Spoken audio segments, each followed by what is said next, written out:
부동산 경매 컨설팅 실무, 경매 컨설팅 일반에 대해서 보겠습니다. 목차를 잠깐 보면요. 경매 컨설팅 개요, 경매 컨설팅 의, 경매 컨설팅의 필요성, 경매 컨설팅을 할 수 있는 자, 경매 컨설팅에 의한 직업윤리, 두 번째 경매 컨설팅 범위와 절차, 세 번째 경매 컨설팅 수수료, 네 번째 성공하기 위한 경매 투자와 경매 컨설팅 이렇게 되어 있습니다. 첫 번째 경매 컨설팅의 개요. 1번 경매 컨설팅의 의. 자, 경매 컨설팅이란 무엇이냐? 그러면 경매 컨설팅이란 부동산 경매 컨설팅 전문가가 고객이 필요로 하는 부동산 경매 물건 취득에 대하여 권리 분석과 물건 분석이라 하면 현황조사, 시세조사, 투자가치 분석, 수익률 분석, 비용 분석, 예상낙찰가 신청 등 이런 것을 말합니다. 절차 분석, 사후 처리 등을 통해서 경매 물건의 위험 요소를 사전에 분석하여 고객이 경매 부동산을 안전하게 취득할 수 있도록 조언 또는 대행해드리는 서비스를 말합니다. 다시, 경매 컨설팅이란 부동산 경매 컨설팅 전문가가 고객이 필요로 하는 경매 물건 취득에 대해서 권리 분석과 물건 분석, 절차 분석, 사후 처리 등을 통해서 경매 물건의 위험 요소를 사전에 분석해서 고객이 경매 부동산을 안전하게 취득할 수 있도록 조언 또는 대행해드리는 서비스를 말합니다. 자, 경매 물건의 소유자, 임차인, 채권자 등 이런 분들 이해관계인이라고 하죠. 이해관계인에 대하여도 현재 상황을 이해하고 권리 분석과 물건 분석을 통한 취합, 입찰 참여 등 가장 좋은 방안을 제시하고 도와주는 일도 컨설팅에 포함됩니다. 일반 투자자나 실수요자를 컨설팅 해주는 것도 있지만 경매 당한 소유자, 경매 당한 임차인, 그 관련 이해관계인 채권자들에 대해서도 가장 좋은 방법을 제시하고 도와주는 일도 컨설팅에 포함이 됩니다. 자, 부동산 경매는 종전에는 변호사, 법무사에게만 입찰 대리가 허용되었으나 공인중개사에게 입찰 대리가 허용되므로 공인중개사가 경매 물건을 컨설팅하고 수수료를 받을 수 있도록 제도화가 되었습니다. 다만 공인중개사의 경우 법원에서 지정하는 매수 신청 대리 교육을 일정 시간 이수하고 공제보험에 가입하고 관할법원에 매수 신청 대리 등록을 함으로써 업무가 가능합니다.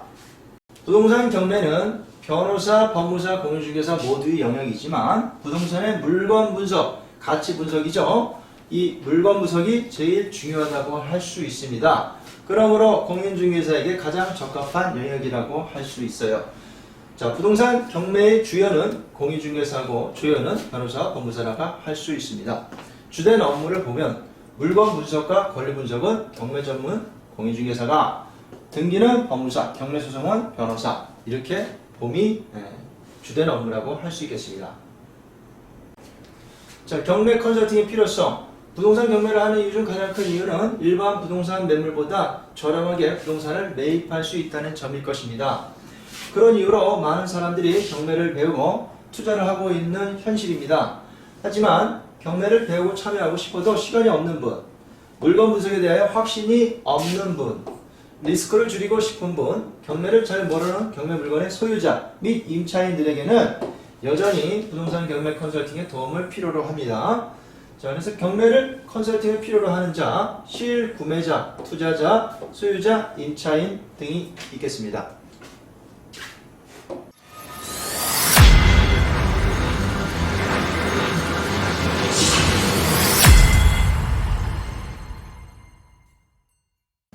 경매 컨설팅을 할 수 있는 자, 현행법상 경매 컨설팅을 업을 할 수 있는 자는 변호사, 법무사, 공인중개사가 있는데 공인중개사의 경우에는 매수 신청 대리 등록을 한 공인중개사만 해당이 됩니다. 경매 컨설팅을 위한 직업윤리. 경매 컨설팅을 직업으로 하면서 지켜야 할 행동 규범을 말합니다. 자, 전문의식, 책임의식을 기본으로 서비스 정신과 올바른 양심이 있어야 합니다. 전문의식. 경매 컨설턴트는 부동산 경매에 대한 전문가입니다. 고객에게 투자 방향을 제시해주고 적합한 물건을 매입해주는 경매 컨설팅에 필요한 전문 지식과 실무를 겸비해야 합니다. 그래야 되겠죠. 책임의식. 또 고객에게 의뢰받은 물건에 대해서는 제가 책임 범위 내에서 마무리될 때까지 매일같이 책임을 가지고 충실히 수행해 나가야 합니다. 서비스 정신. 경매 컨설팅도 서비스업입니다. 고객이 감정이 상하지 않고 만족할 수 있도록 생각하고 행동하며 일을 합니다. 그리고 한 번 맺은 고객은 나중에 또 찾아오거나 다른 사람을 소개해 줄 수 있다는 생각으로 일을 합시다. 두리옥션의 경우도 광고를 통해서 이렇게 온 손님도 있지만 물론 한번 소개를 통해서 계속 오시는 분들도 꾸준히 있습니다.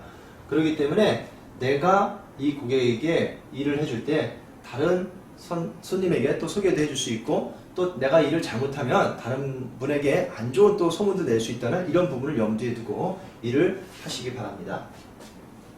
그리고 올바른 양심. 컨설턴트 개인의 이익만을 우선하여 낙찰받고 보자는 식의 비양심적 행동. 예를 들면 뭐 허위 정보를 제공한다. 허위 정보라 하면은 뭐 시세를 좀 높게 부풀려서 뭐 이렇게 한다든지 다른 어떤 허위 정보를 제공했다. 이럴 경우에서는 비양심적인 행동이 되겠죠. 이런 행동을 해서는 안 됩니다. 그 순간은 달콤할 수 있지만 후에 언젠가는 드러나게 되어 있습니다. 설사 모르게 넘어가더라도 신뢰를 저버리고요. 지속적인 업을 하기는 어렵게 됩니다. 자, 경매 컨설팅은요, 고객의 이익하고 컨설턴트의 이익이 같이 공존해야 합니다. 컨설팅 사례 유형을 한번 보겠습니다. 시세보다 저렴하고 낙찰받을 수 있는 가능한 금액이다. 컨설턴트가 입찰가를 제시를 하는데 시세보다 저렴하고 낙찰받을 수 있는 가능한 금액이랍니다. 가능한 금액. 이런 경우에는 어때요? 고객이 시세보다 저렴하게 살 수 있으니까 고객에게도 이익이고 낙찰받을 수 있는 가능한 금액으로서 낙찰되면 컨설턴트에게도 이익이 되겠죠. 시세보다 저렴하고 낙찰 가능성이 없는 금액이다. 이런 경우에는 고객에게 이익이 될 수 있는 것도 같지만 왜? 시세보다 저렴하게 입찰가를 쓰면 고객에게 이익이 될 수 있는 것 같지만 가능성이 없다. 낙찰 가능성이 없다. 이런 경우에는 결국 고객의 이익이 되지 않습니다. 그리고 컨설턴트의 이익이 될 수도 없고요. 시세와 비슷하고 낙찰 받을 수 있는 가능한 금액이다. 시세와 비슷하고 낙찰 받을 수 있는 가능한 금액이다. 물론 시세보다 저렴하게 낙찰받는 게 경매의 메리트고 중요하지만은 때에 따라서는 시세보다 준해서 시세와 준하거나 시세보다 높게도 입찰할 수 있는 게 경매입니다. 그렇기 때문에 예를 들어서 부동산 상승장으로 동종 매물이 귀하다. 계속 물건이 올라가고 물건이 없다. 그리고 현재 이 물건이 가치가 이렇지만 앞으로의 미래 가치가 높다라고 판단될 때는 적극적으로 받을 수 있는 금액으로 들어가는 것이 고객의 이익이 되고 컨설턴트 이익도 되기도 합니다. 자, 시세를 부풀리고 낙찰 가능성이 높다. 시세를 부풀리고 낙찰 가능성이 높다. 이거는 고객의 이익이 되지 않고 컨설턴트의 이익만 보는 것이죠. 개발 이익 있는 물건이나 특수 물건을 저렴하게 매입해준다. 이것도 고객 이익과 컨설턴트 이익이 됩니다. 이해관계인 소유자 임차인의 고민을 들어주고 도움을 줬다. 여기에서 도움은 또 낙찰을 받게 해줬다. 이런 말입니다. 그럴 경우에 고객 이익과 컨설턴트 이익도 공존한다. 경매 소유자와 경매로 넘어가기 전에 매매 계획을 성립하였다. 경매 소유자가 경매로 넘기면 좀 더 싸게 넘겨가서 소유자한테 손해가 될 수 있어서 좀 경매보다 좋은 가격인 매매로 계약을 성립시켰다 라고 할 때 고객 이익과 컨설턴트 이익이 있습니다. 고객에게 경매 채권자와 합의해서 NPL 채권, 근저당권, NPL 채권을 저렴하게 매입해 주었다. 투자 손님에게 경매 물건에 나와 있는 경매 채권자의 그 근저당권 채권을 저렴하게 소개해서 매입해 주었다 라고 할 때 고객 이익과 컨설턴트 이익이 있습니다.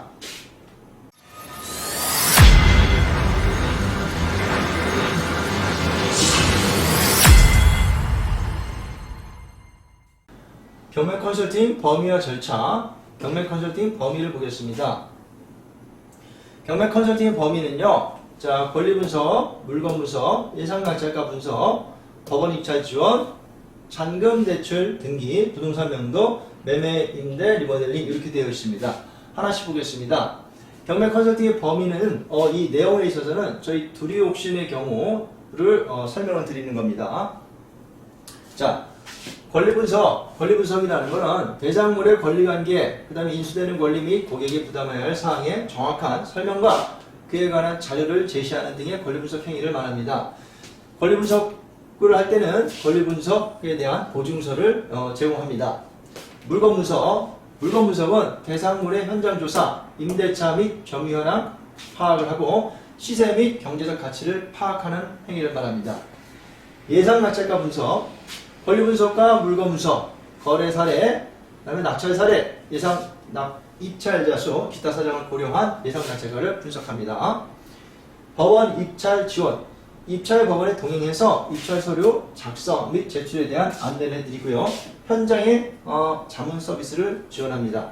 또는 입찰 대리, 고객이 오지 못할 경우에 대리로 입찰을 합니다. 잔금 대출과 등기, 잔금 대출은 대출 상담사를 통해서 저렴하고 유리한 조건의 잔금 대출을 안내해 드리고요. 담당 법무사를 통해서 소유권 이전 등기를 지원해 드립니다.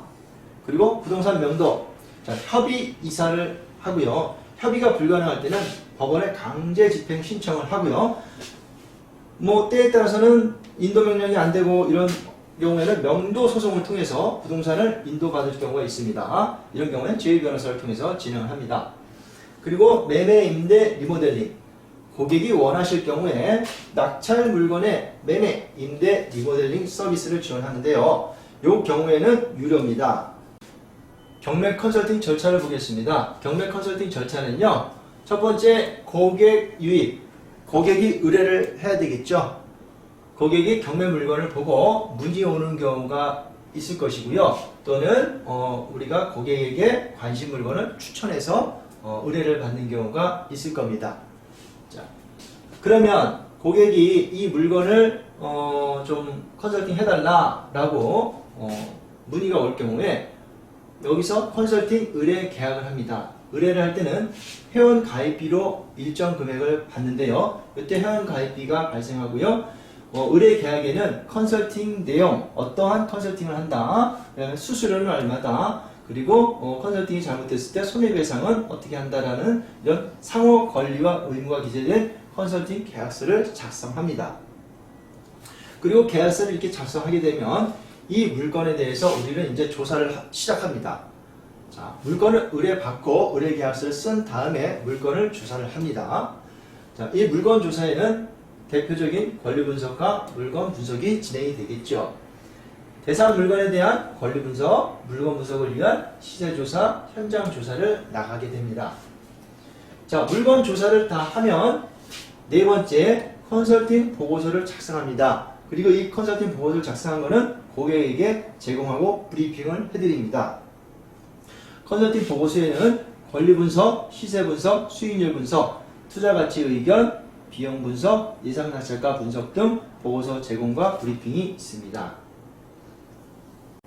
다섯 번째는 우리가 컨설팅 보고서를 작성하고 브리핑을 하고 예상 낙찰가도 의논을 하고 입찰 법원에 들어가죠. 법원에 입찰을 가는데 고객과 동행해서 같이 입찰을 가고요. 만약에 고객이 오지 못하면 대리로 입찰을 들어갑니다.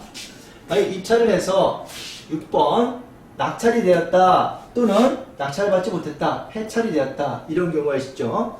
낙찰이 될 경우에는 저희가 수수료, 컨설팅 수수료를 발생하고요. 그 다음에 사후 처리, 잔금 대출과 소유권 등기 명도가 진행이 되고요. 그 다음에 낙찰을 받지 못했다, 폐찰이 되었다 할 경우에는 새로운 물건을 조사해서 다시 진행합니다. 자, 다시 진행을 합니다. 이것이 경매 컨설팅 절차가 되겠습니다. 자, 그러면 경매 컨설팅 수수료를 보겠습니다. 경매 컨설팅 수수료는 공인중개사의 경우 공인중개사 매수 신청 대리 수수료의 요율이 나와 있습니다. 자, 매수 신청 대리 등 보수표에 법원 행정처장 해가지고 이렇게 규정이 되어 있는데 상담 및 권리 분석 수수료는요 50만원 범위 안에서 협의하에 결정하고요. 자, 매수 신청 대리 수수료는 감정가의 1% 또는 최저 매각 금액의 1.5% 범위에서 합의해서 결정한다라고 해요. 보통 감정가의 1%를 기준으로 많이들 하고 있죠. 그리고 실비는 30만원 범위 안에서 협의하에 결정한다 이렇게 되어 있습니다.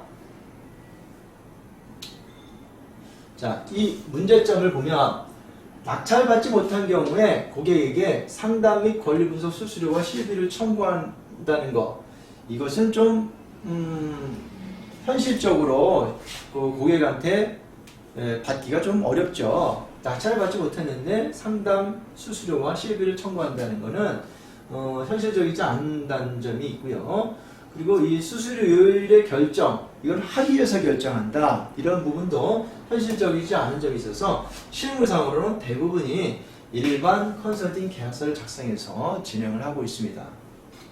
경매 컨설팅 수수료, 그래서 컨설팅 수수료로 하는데, 자, 수수료는 실무상 대부분 자체 부동산 경매 컨설팅 계약서를 작성해서 부동산 컨설팅 요율, 상한선은 제한이 없죠. 컨설팅은 상한선은 제한이 없습니다. 그래서 업체마다 수수료는 약간씩 상이하며 기본적인 틀은 아래와 같습니다. 저희 두리옥션 예시를 보고 있습니다. 회원 가입비로 하고 그 다음에 수수료는 따로 이렇게 정하는데요. 회원을 가입시키고 그 다음에 의뢰하신 분에 의해서 회원에 한해서 경매를 진행을 하고 있습니다. 자, 회원에는 유료 회원과 VIP 회원 두 개로 구분해 볼 수 있고요. 회원 가입비는 유료 회원 같은 경우는 33만원, 그 다음에 VIP 같은 110만원인데 차이는 뭐냐라고 할 때 유료 회원 같은 경우에는 계약 기간을 1년으로 정하고 의뢰한 물건에 대해서 그 전문 컨설팅을 해드리고요. 1년이 만기돼서 재계약할 때는 가입비 20%를 할인해 주고요. 그 다음에 VIP 회원 같은 경우는 회원 가입비가 110만원인데 계약 기간은 1년이 아닌 2년으로 해드리고요. 의뢰한 물건에서 횟수 제한 없이 전문 컨설팅이 이루어지고 재계약 시에는 가입비가 20% 할인되고 낙찰 시 수수료가 20% 할인이 된다. 그리고 온라인 강의 무료 수강을 하고 관심 물건 문자로 서비스해드린다. 이런 차이점이 있습니다. 자, 그리고 여기 보시면 회원가입비를 한번 납부하면 낙찰 받을 때까지 입찰 횟수 제한 없이 지속적인 경매 컨설팅 서비스를 받을 수가 있습니다. 단 이제 현장 조사 지역이나 입찰 법원에 따라 실비는 발생할 수가 있습니다. 만약에 수도권이 아닌 어디 지방 같은 경우에 멀리 있는 현장 조사를 한다든지 법원에 그 아래 지방에 있는 법원에 입찰한다든지 할 경우에는 이때 실비, 교통비죠. 이런 별도로 따로 발생할 수 있습니다. 그리고 이 고액 물건이나 특수 물건, 금액이 높은 물건이나 아주 까다로운 특수 물건의 경우는 별도 협의를 하게 됩니다. 컨설팅 수수료는 자, 이렇게 용도에 따라서 좀 구분을 했는데요. 용도, 집합 건물, 하나에 있는 아파트, 빌라, 오피스텔 이런 거 구분 상가를 얘기하죠. 그다음에 근린 건물, 그다음에 토지, 그다음에 특수 물건 이렇게 구분해서 낙찰 수수료는 일반적으로 낙찰가 1%, 최저 금액은 200만 원. 자, 그다음에 근린 건물은 낙찰가의 1.2%, 최저 금액은 300만 원. 그다음에 토지는 낙찰가 1%, 최저 금액은 150만 원. 이렇게 정했습니다. 요거는 그냥 이거 한번 읽어보시면 될 것 같아요. 그리고 수수료는 낙찰 시 낙찰 허가 결정일에 지급하고요. 명도 비용, 이사 비용, 체납 공과금, 명도 수송 비용, 강제 집행 비용, 변호사 선임 비용은 매수인이 부담합니다. 경매 컨설팅 계약서 샘플을 보시게 됩니다. 자, 경매 컨설팅 의뢰받을 경우 작성한 일반 계약서 내용인데요. 계약서는 계약 내용에 따라 상황에 맞게 작성합니다. 샘플을 참조해 보시면요. 저희 두리옥션 같은 경우에 이렇게 작성하고 있습니다. 자, 계약 기간, 그 다음 컨설팅 수수료 이렇게 나와 있죠. 그 다음에 컨설팅의 내용, 그 다음에 피해보상 규정, 권리분석 하자로 인해서 손해배상합니다.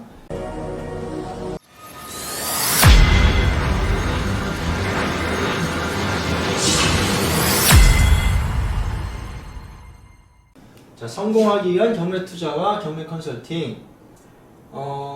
어떻게 하면 내가 성공하기 위해서 경매 투자를 하고 경매 컨설팅을 성공적으로 할 수 있을까? 라고 보면, 자, 첫 번째, 경매 기본 공부를 선행할 것. 내가 기본적인 이론을 알고 어느 정도 무장이 된 상태에서 남을 해줄 수 있는 것이지, 본인도 모르는 상황에서 남을 해줄 수는 없지 않습니까? 그래서 경매 기본 공부를 기본적으로 선행을 하셔야 합니다. 그리고 두 번째, 개인 투자와 경매 컨설팅을 병행합니다. 내가 물건을 직접 투자하고 남의 물건을 컨설팅 해주면서 배우게 됩니다. 내가 물론 많이 알고 오랜 경험과 실무도 하고 이런 그 노하우도 있는 상황에서 컨설팅 해주면 좋지만 대부분이 그렇지 못해요. 어느 정도 기본적인 실력을 갖고 기본적인 이론을 갖고 내가 컨설팅 해주면서 실제 그렇게 하면서 많이 배웁니다. 그게 대부분이죠. 그래서 그러기 위해서는 일단 내가 한 번은 할 줄 알아야 돼요. 그래서 내 물건을 직접 하나 투자해보는 게 중요합니다. 자, 그래서 내 물건을 직접 투자하고 남의 물건을 컨설팅 해주면서 배웁니다. 그리고 필수사항 보시면 유료 사이트를 하나 이용하십시오. 무료 사이트만 보고 컨설팅 한다는 거는 정말 내가 어떻게 좋은 정보를 가지고 그 고객에게 접근을 해야 되는데 그렇지 않고 총으로 쏜다 그러면 권총과 장총이 있으면 권총 가지고 준비하고 쏘는 거라 이게 좀 비유가 될까요? 그렇습니다. 그래서 유료 사이트도 좋은 거 하나 보시면 되고요. 광고는 필수입니다. 광고.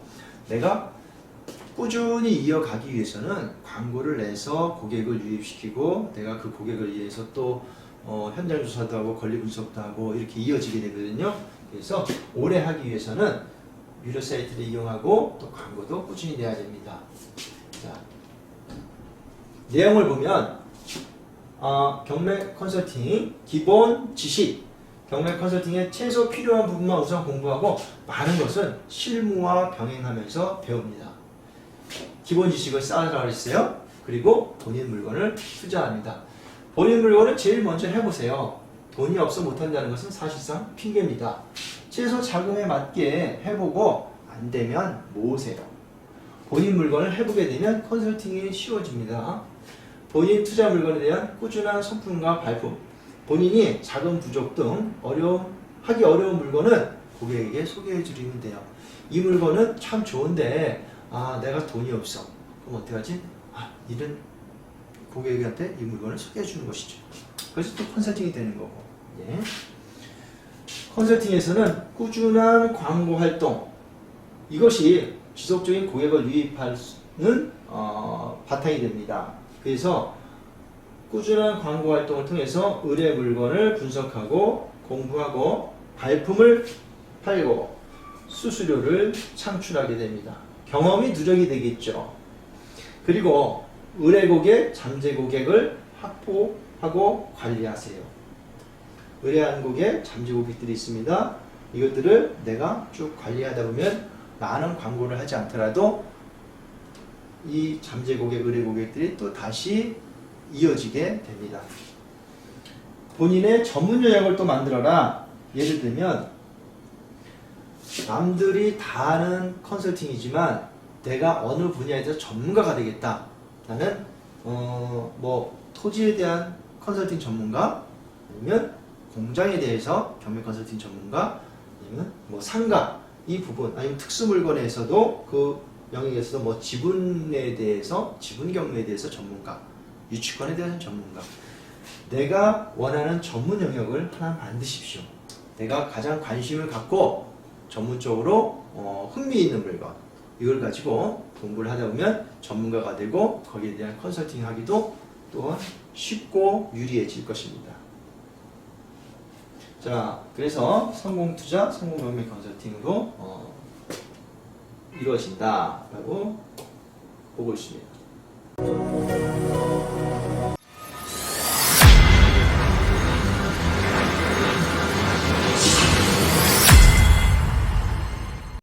자, 목차를 보면요. 1번 경매 기초 공부 4단계와 경매 컨설턴트 입장에서 중요도. 경매 기초 공부 4단계 공부를 말씀을 드렸습니다. 경매 길라잡이에서는 절차 분석, 권리 분석, 물건 분석, 사후 처리 이렇게 있습니다. 그래서 경매 컨설턴트 입장에서 어느 부분이 중요한지 보도록 하겠습니다. 그리고 2번 경매 절차에서 중요 부분. 자, 경매 절차는 경매가 처음 개시 신청 들어가고부터 매각기일 잡히고, 그 다음에 매각기일 잡히고, 또 낙찰후, 또 잔금 납부하고 배당까지 이런 기간에서 우리 컨설턴트 입장에서 어느 부분이 중요하고 또 수익을 가져갈 수 있는 부분에 대해서 보도록 하겠습니다. 그리고 3번 경매 컨설턴트가 알아야 할 권리 분석. 자, 우리가 권리 분석 기본, 경매 기본 과정에서 배웠습니다만 그 모든 것을 다 알 필요는 없고요. 컨설턴트 입장에서 꼭 알아야 할 부분이 있습니다. 그 부분에 대해서 설명을 드리도록 하겠습니다. 자, 경매 기초 공부 4단계와 경매 컨설턴트 입장에서 중요도. 자, 경매 기초 공부 4단계는 첫 번째 절차 분석, 두 번째 권리 분석, 세 번째 물건 분석, 네 번째 사후 처리. 이렇게 4단계라고 말씀을 드립니다. 자, 그러면 보셨겠지만은 절차 분석이란 경매의 전반적인 흐름을 이해하고 각 경매 절차 단계에서 문제 발생 시 해결하는 능력을 말합니다. 권리 분석이란 해당 경매 물건을 매입하게 될 경우 인수하게 되는 권리나 부담에 대하여 사전에 밝혀내는 작업을 말합니다. 물건 분석은 물건의 좋고 나쁨을 판단하고 현장 조사, 예상 낙찰가 산정 등 물건의 가치를 평가하는 분석을 말합니다. 사후 처리는 낙찰이 되고 나서 잔금을 납부하고 또 소유권 이전 등기 그리고 사는 사람 내보내는 거, 이거를 명도라 그랬죠. 이 사후 처리, 이 전반적인 과정을 말합니다.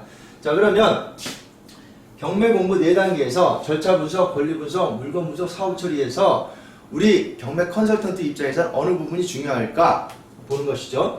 자, 여기 서인의 입장에서 중요도. 그러면 매수자 입장, 우리 경매 투자자죠. 경매 투자자, 매수자 입장에서 어느 부분이 가장 중요할 것 같습니까? 절차 분석, 권리 분석, 물건 분석, 사후 처리. 자, 경매 길라잡이 기본 과정에서 말씀드렸지만 매수자 입장에서는 첫 번째 권리 분석이 중요하고, 두 번째 물건의 가치를 평가하고 그 물건이 얼마나 우리가 투자 가치가 있는가, 예상 가치가 얼마 써야 되는가, 이런 부분이 중요하죠. 그래서 물건 볼 줄 아는 안목이 중요한 물건 분석이 가장 중요할 것이고, 두 번째 권리 분석이 중요하다고 말씀드렸습니다. 그래서 매수자 입장에서는 권리 분석과 물건 분석이 제일 중요할 것이고요. 소유자 입장, 소유자는 경매당한 소유자를 말하죠. 경매당한 소유자 입장에서 어느 부분이 가장 중요하겠습니까? 자, 경매에 대한 내 물건이 경매로 들어가서 앞으로 진행이 어떻게 될 것이고 내가 이 물건을 어떻게 또 하면 찾아올 것인가, 이런 부분이 중요하겠죠. 그것은 절차 분석이죠. 절차 분석. 그리고 두 번째 권리 분석이 또 중요합니다. 이 물건에 대해서 어떤 권리관계의 이해가 있고 권리관계에 어떤 문제가 있고 이 부분에 대해서 내가 어떻게 또 해결할 수 있겠다라는 부분이 있을 수 있겠습니다. 그래서 소유자 입장에서는 절차 분석과 권리 분석이 중요할 것이고, 법원 입장, 이 경매를 진행하는 법원 입장에서는 어느 부분이 가장 중요하겠습니까? 경매의 전반적인 과정을 진행하고 실수하지 않고 공정하고 완벽하게 처리해야 되는 중요한 부분이 바로 절차죠. 이 경매 절차 분석이 가장 중요하다고 할 수 있겠습니다. 그러면 컨설턴트, 우리가 이 경매에 대해서 매수인, 소유자 이런 부분에 대해서 도움을 주고 컨설팅 해주는 컨설턴트 입장에서는 어느 부분이 중요할까요? 컨설턴트는 절차 분석, 권리 분석, 물건 분석, 사후 처리, 이 모든 부분을 다 잘 알고 있어야 되기 때문에 모든 것이 4가지가 모두 중요합니다. 그래서 컨설턴트는 이 절차 분석, 권리 분석, 물건 분석, 사후 처리에 대해서 기본적인 전반적인 과정을 잘 알고 있어야 합니다. 그러면 경매 절차 부분, 네 단계 중요하다고 했지만 경매 절차에서 또 중요한 부분이 있습니다. 어느 부분이 중요한지 한번 보도록 하겠습니다. 경매 절차는요. 자, 보시면 이렇게 진행이 되고 있죠. 경매를 신청합니다. 채권자가 돈을 받을 게 있어서 경매를 신청하죠. 임의경매와 강제경매로 구분되고 경매 신청이 되면 이 개시결정문이 채무자에게 송달이 되고 또는 여기에 대해서 결정에 대한 등기를 촉탁을 하죠. 압류되었다라고 하고요. 그 다음부터 이제 매각 준비를 하죠. 이런 경매 절차에 대해서는 우리 부동산 경매 길러잡이에 대해서 쭉 설명을 드렸기 때문에 자세한 설명을 드리지 않겠습니다. 자, 경매 신청을 하고 이렇게 매각 준비를 합니다. 그리고 매각 준비를 한다는 거는 감정평가서도 하고 현황조사도 하고 나오죠. 이런 것이 다 이루어지고 나서 매각기일이 잡히고 나서 경매로 나옵니다. 약 4개월 정도가 소요되는데 요 기간 잘 보세요. 경매를 신청하고 매각기일이 잡히기 이전에 요 기간의 물건을 예정 물건이라고 합니다. 예정 물건. 그리고 매각기일이 잡히고 우리들이 이 어느 지역에 있는 부동산이 몇 월 며칠 날 어느 법원에서 진행한다라는 매각기일이 잡힌 물건, 이거를 진행 물건이라고 하죠. 진행 물건. 그래서 우리는 예정 물건과 진행 물건 두 가지로 구분해 볼 수가 있습니다. 대부분이 경매에서 컨설팅하고 입찰자가 매수자가 입찰하는 물건들은 진행 물건이죠. 진행 물건. 그런데 컨설턴트 입장에서는요. 이 매각기일이 진행하기 전의 물건인 이 예정 물건에 대해서도 우리가 컨설팅을 한다는 것입니다. 자, 보시면 경매 컨설턴트 중요한 부분, 물건은 예정 물건과 진행 물건 두 가지가 있습니다. 자, 예정 물건도 중요하고 진행 물건도 중요합니다. 예정 물건에서는요, 경매가 신청하고 매각기일이 지정되기 전의 물건을 말합니다. 그죠? 예.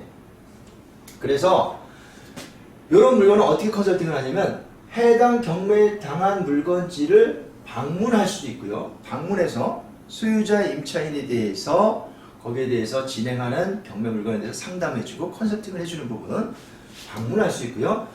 또는 해당 경매 물건지에 대해서 우편을 발송한다. 이걸 DM이라고 했죠. 우편물을 발송해서 안내문을 보내서 자, 당신의 집이 경매가 진행 중인데 이런 부분을 해서 도움을 드릴 수 있습니다. 라는 안내문을 보내는 것이죠. 그리고 이런 물건지 방문과 우편 발송을 통해서 소유자와 임차인에 대해서 상담을 해주는 겁니다. 이게 예정 물건에 대해서 진행하는 부분이고요. 이제는 매각기일이 잡혀서 진행 물건이 나왔습니다. 진행 물건은 어떻게 진행합니까? 매각기일이 정해진 물건은 일단은 우리가 지인이 있으면 지인이 있지만 대부분이 광고를 통해서 손님을 확보를 하게 됩니다. 광고를 내고 광고에 대해서는 여러 가지 방법이 있고 뒤에 후수를 하겠습니다. 손님을 확보하고요. 또 그러면 손님이 의뢰를 받으면 어떻게 해요? 물건을 조사하고 거기에 대해서 물건 보고서를 작성해서 입찰에 들어가는 이런 진행 절차가 이루어지게 됩니다. 그래서 경매 절차에서는 예정 물건과 진행 물건이 있는데 우리가 예정 물건에 대해서는 컨설턴트가 이렇게 진행을 하고 중요한 부분이 있다라고 말씀을 드립니다.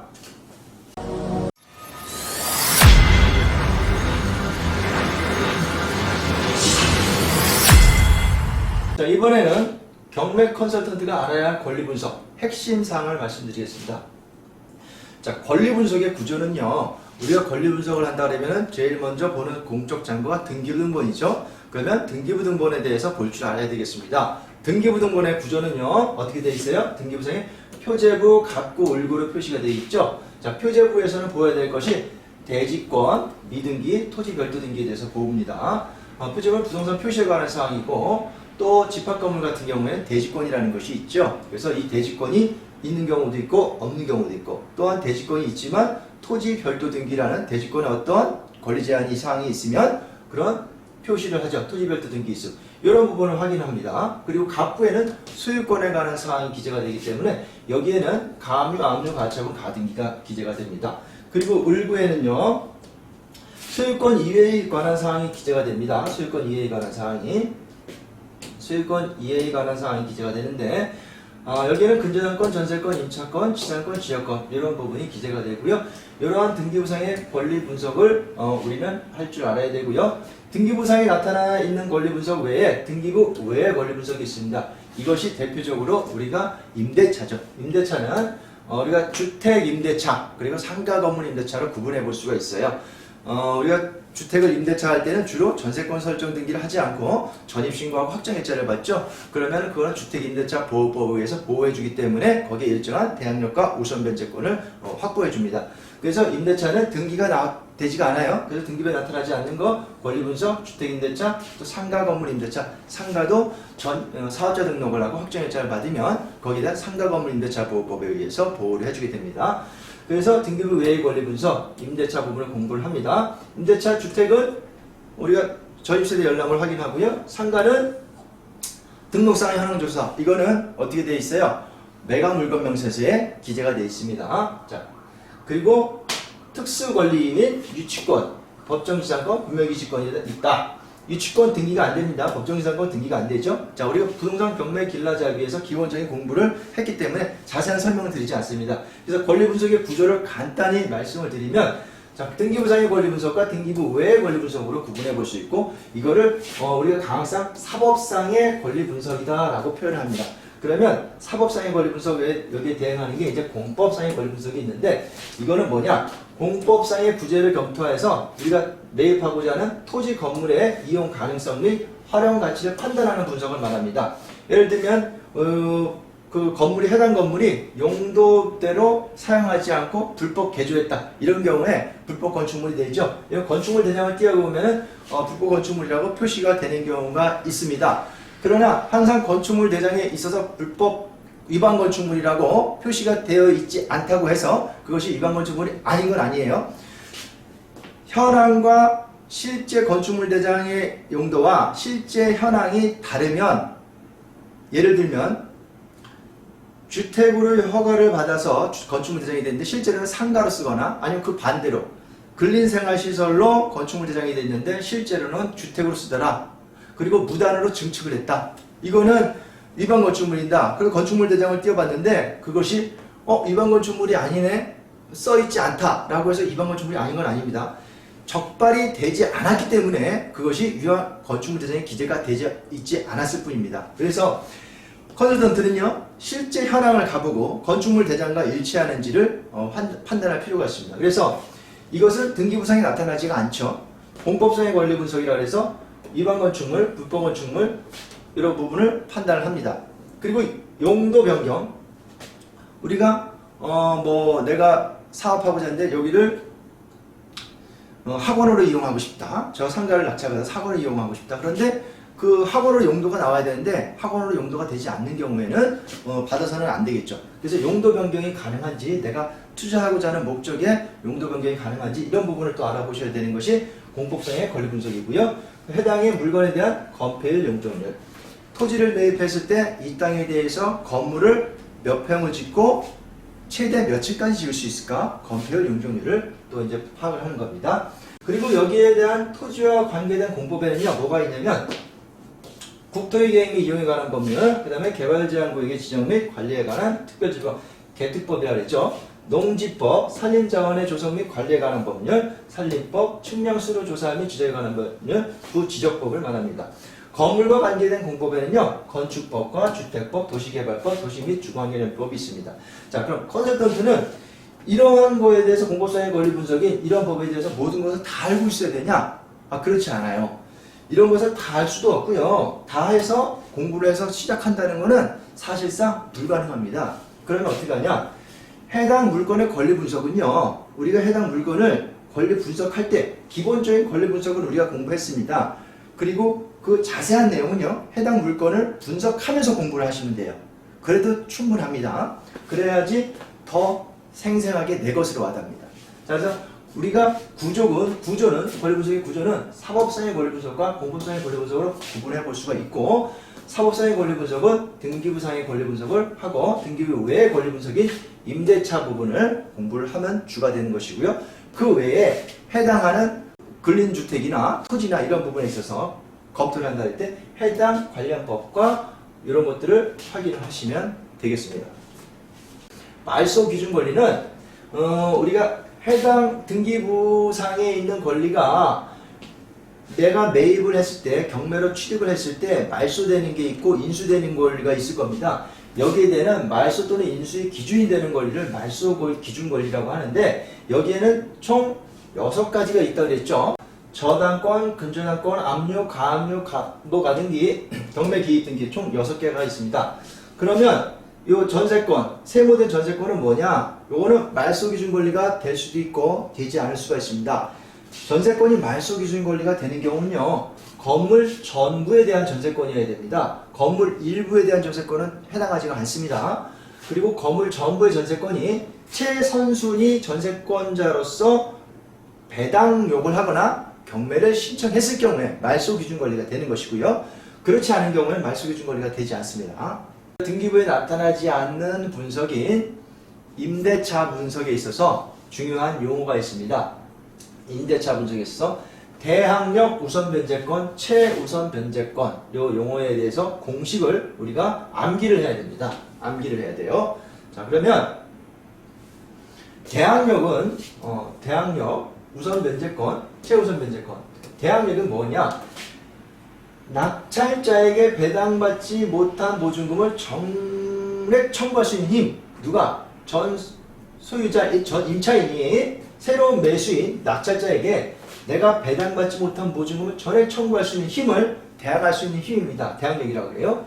자, 이런 대항력을 갖추기 위해서는 누가? 임차인이 대항력을 갖추기 위해서는 주택을 인도받고 이사를 하고 그 다음에 전입신고를 하면 그 이길날 0시에 대항력이 발생합니다. 상가의 경우에는 상가를 인도받고요. 사업자 등록을 하면 그 이길 0시에 대항력이 발생합니다. 이것이 상가의 경우. 그러면 이 대항력은 공식 주택을 인도받았고 전입신고를 했다라고 하면 대항력이 발생합니다. 그럼 우선 변제권은 뭐냐? 우선 변제권은요. 후순위 권리자보다 우선하여 보증금을 변제받을 수 있는 권리다 이거예요. 내가 보증금이 있는데 나보다 나중에 설정된 근저당권이나 뭐 가압류권자나 압류권자가 있다 해도 걔들보다 내가 먼저 배당받을 수 있는 권리. 그러기 위해서는 우선 변제권인데 우선 변제받을 수 있는 권리인데 이 요건이 주택을 인도하고 받고 전입신고를 하고 확정일자를 받으면 우선 변제권이 발생합니다. 우선 변제권은 주택을 인도받고 전입신고를 하고 확정일자를 받았을 때 후순위 기타 권리자보다 우선하여 변제받을 수 있는 권리가 있습니다. 대항력 플러스 확정일자가 하나 더 들어가죠? 우선 변제권입니다.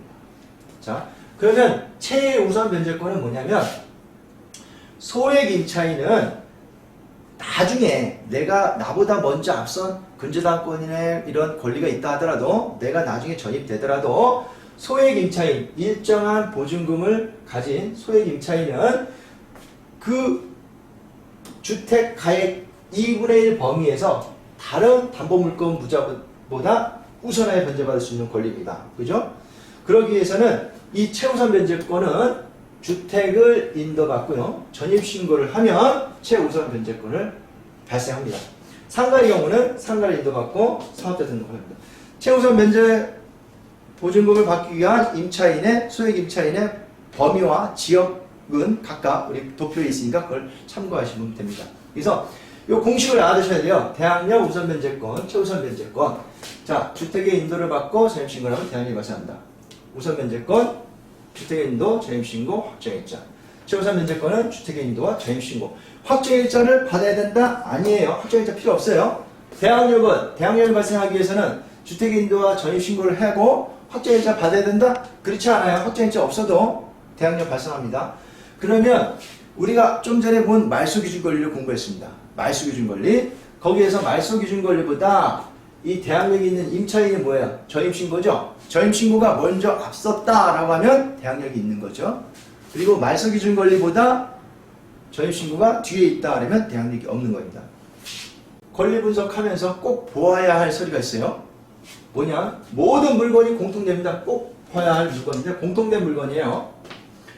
매각 물건 명세서, 현황 조사서, 감정 평가서, 등기부 등본. 이 물건은요.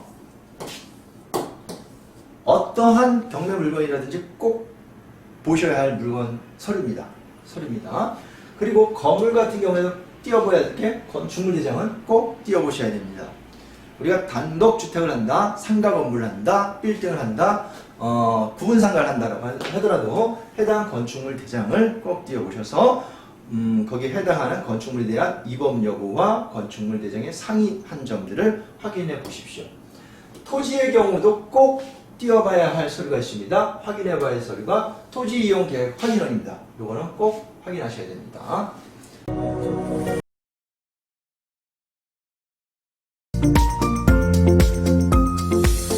자, 이번 시간에는 권리분석 상담 방법에 대해서 말씀을 드리겠습니다.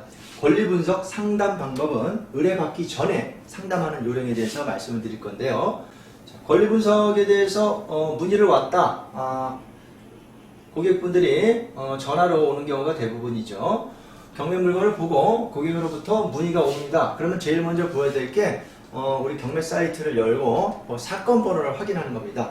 그래서 물어볼 때 어느 물건을 이렇게 집어서 얘기하는 경우가 있고 아니면 사건 번호를 딱 이렇게 얘기하는 경우가 있어요. 그러면 어느 지역의 어느 아파트인지 그걸만 들어서는 우리가 바로 확인할 수가 없습니다. 그래서 물어보실 때 사건 번호가 어떻게 되시는지, 그래서 경매 사이트를 열어서 사건 번호를 확인합니다. 그리고 이제 확인했을 때 이 물건을 확인해야 되는데 제일 먼저 문의한 물건의 그 주소, 그 다음에 소재지 있죠. 그 다음에 감정가와 최저 경매 금액, 그 다음에 이 경매 대상. 경매 대상이 뭐냐? 가끔 이런 경우가 있어요. 건물에 대해서 나온 게 있지만 거기에 대해서 일부만, 또 토지에 대해서 토지 일부만, 지분 경매 이런 경우가 나온 경우가 있어요. 그래서 경매 대상, 그 다음에 입찰 일자, 언제 입찰을 하냐? 입찰 일자가 언제냐? 뭐 내일인 거 촉박한 거 같은 경우에는 좀 사실상 컨설팅 받기가 어렵습니다.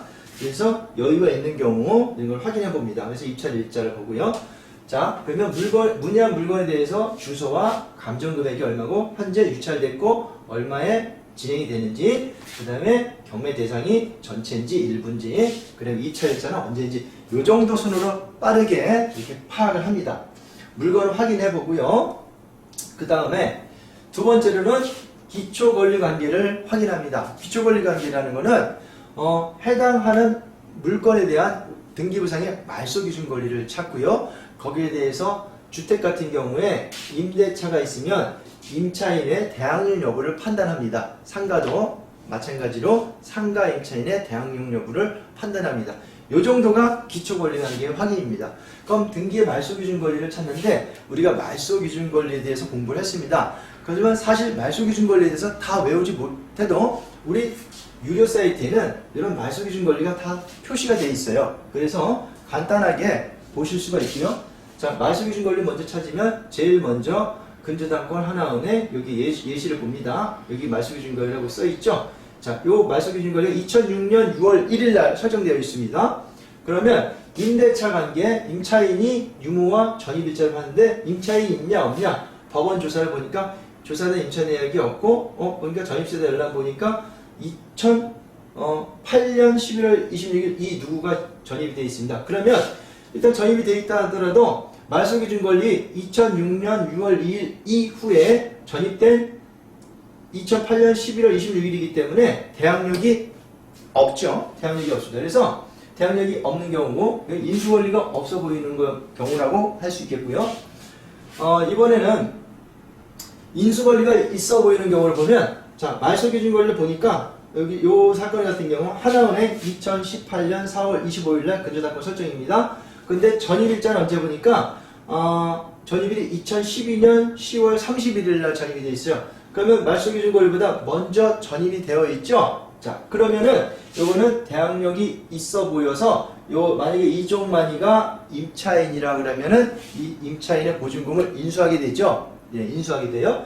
배당 요구를 안 했잖아요. 그리고 가짜일 수도 있지만 어쨌든 서류상으로 보일 때 기초 권리 관계가 이렇게 보여집니다. 그래서 여러분들이 이렇게 말소 기준 권리 보고 임차인의 유무와 전입자를 확인한 후 말소 기준 권리보다 앞에 있는지 뒤에 있는지, 그 다음에 인수 권리가 있다 없다 이렇게 볼 수 있어요. 기본적인 내용을 해서 상담을 해드리는데 이 정도만 보시고 설명을 들으셔도 충분합니다. 자, 인수관리가 없어 보이는 경우, 특별히 문제되는 것은 없어 보입니다. 본 물건에 대한 정확한 권리 분석과 예상 약자권은 의뢰해 주시면 조사 분석해서 말씀드립니다. 이렇게 진행을 하면 됩니다. 처음부터 장황하게 자세하게 설명할 이유도 없고요. 그렇게 해드리셔도 안 됩니다. 이거는 전화 한 통화 받고 모든 것을 자세하게 상담해 주는 사람은 거의 없을 거고요. 그리고 인수권리가 있어 보인다. 이런 경우에는 어떻게 상담을 하냐? 선순위 임차인으로 보이는 이종만이 있는데 진정한 임차인이라면 낙찰자는 보증금을 물어주게 됩니다. 진정한 임차인인지 확인 후 입찰을 하여야 할 것으로 보입니다.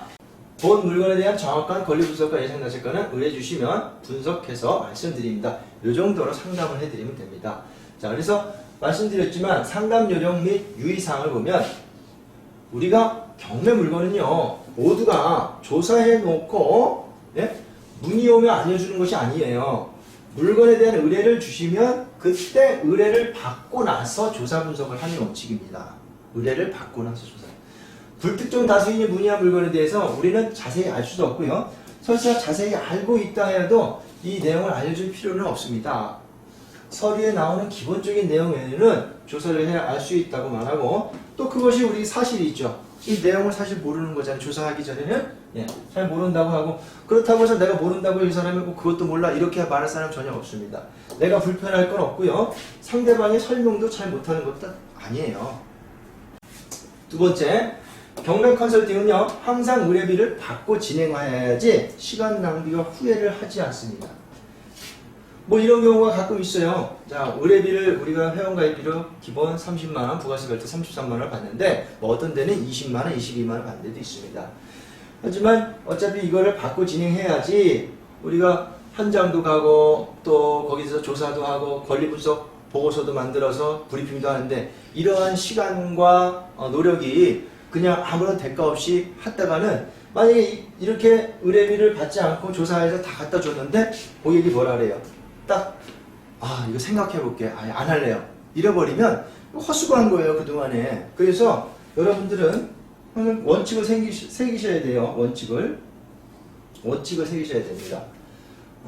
그래서 구도로만 의뢰받고 열심히 시간 내서 분석하고 현장도 갔다 와서 보고서 만들어 브리핑 해주는데 상대방이 생각해 보겠다 안 하겠다라고 할 경우 아무런 대가도 없이 헛수고만 하는 꼴이 되죠. 또한 의뢰 시에는요 의뢰비를 받고 서로의 책임과 의무를 다하도록 의뢰 계약서를 작성을 해야 합니다.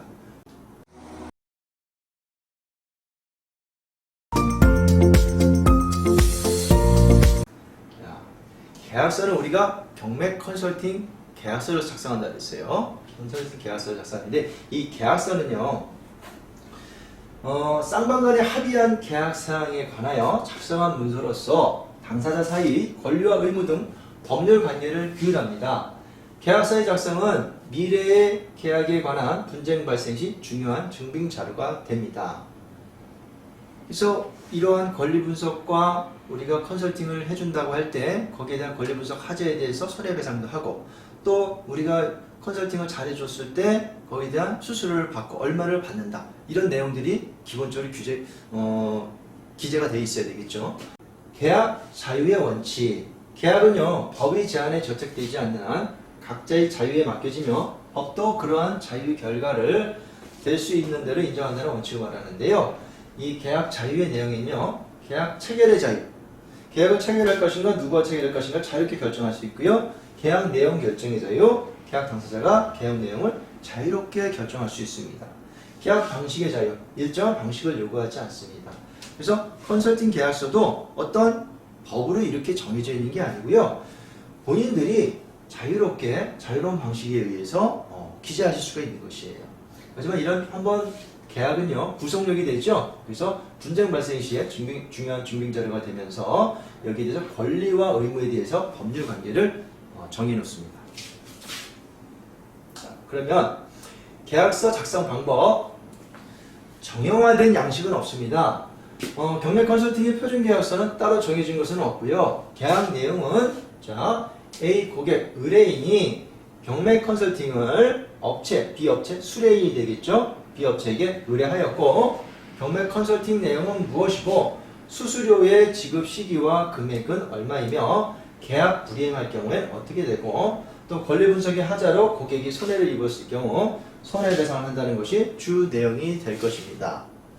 어떠한 업체든지 주로 컨설팅, 경매 컨설팅 계약서 내용은 주로 이런 내용이 될 것입니다. 컨설팅 의뢰 계약서 이렇게 되어 있고요. 자, 계약 첫 1번 계약 기간. 계약 기간은 보통 우리가 일반 회원은 1년 하고요. VIP 회원은 2년으로 하죠. 2번 컨설팅 수수료는 갑은 본 계약 관계를 유지하기 위해 회원가입비를 의뢰에게 선지급하기로 한다. 항상 컨설팅을 할 때는요. 의뢰비를 받는다 그랬죠. 의뢰비를 얼마를 받냐? 보통 33만 원인데 물건이 금액이 감정 금액이 고액인 경우가 있어요. 고액이 몇십억, 100억대 갈 수 있겠죠. 그런 물건을 갖고 그걸 또 30만 원 받을 수는 없을 겁니다. 그럴 때는 뭐 50만 원이든지 100만 원이든지 이렇게 정할 수 있을 거예요. 또 특수한 물건이 있죠. 굉장히 복잡한 물건 같은 경우에도 마찬가지로 의뢰비를 좀 그 이상 받고 진행할 수 있을 것입니다. 그리고 2번 수수료, 컨설팅 수수료. 수수료는 이렇게 용도별로 해서 이렇게 받는다. 뭐 낙찰가 1% 이렇게 해서 기준으로 받더라. 수수료 지급 시기는 낙찰 허가 결정 이래 지급한다. 이런 내용들이 있어요. 그래서 그다음에 의뢰 컨설팅 내용 어떤 컨설팅을 해줄 거냐, 권리 분석, 물건 분석 이런 것들 쭉 하고 그다음에 갑에 대한 표해 보상 규정 이렇게 권리 분석상 하자로 인해서 재산 피해 발생액을 그 전액을 보상한다. 이런 내용이 있고요. 기타 특약사항 보면 또 이렇게 쭉 있지만 명도 발생 시 이때 고문 변호사에 의뢰할 수 있고 이때 발생하는 이사 비용, 강제 집행 비용, 명도소송 비용 이런 비용 등은 고객 갑의 부담으로 한다. 이런 게 있고요. 취득세 이런 것도 갑의 부담으로 한다. 3번 만약에 낙찰이 이루어지지 않을 경우에 다른 물건을 또 해드린다는 내용인데요. 계약 기간 내에는 대체 대상물에 대해서 지속적으로 우리가 컨설팅을 해줍니다. 수수료를 별도로 받지 않고요. 한번 의뢰비를 받으면 횟수 제한 없이 계속 해드립니다. 그러나 이제 그 대체 대상물을 컨설팅 해준다 할 때 그 현장 조사 지역이라든지 법원이 거리가 먼 지역일 경우에는 별도로 실비는 우리가 받아야 되겠죠. 그리고 이제 별도 특약사항이 있으면 여기다 특약사항을 기재를 하게 됩니다. 여기 보시면 여기서 이제 의뢰인과 수뢰인 여기서 인적사항을 적습니다. 여기 있는 의뢰인 같은 경우에는 누가 적냐면 의뢰인이 직접 적고 사인을 하게 하세요.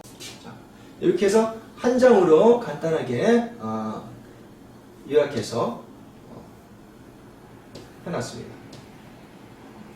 자, 지금 작성 방법에 대해서 이제 간단히 설명을 드렸는데 여기 나와 있는 걸 보시면 회원가입비, 해당 물건 의뢰비를 적고요. 의뢰비는 이렇게 30만 원이 기준이다. 부가세는 항상 별도고요.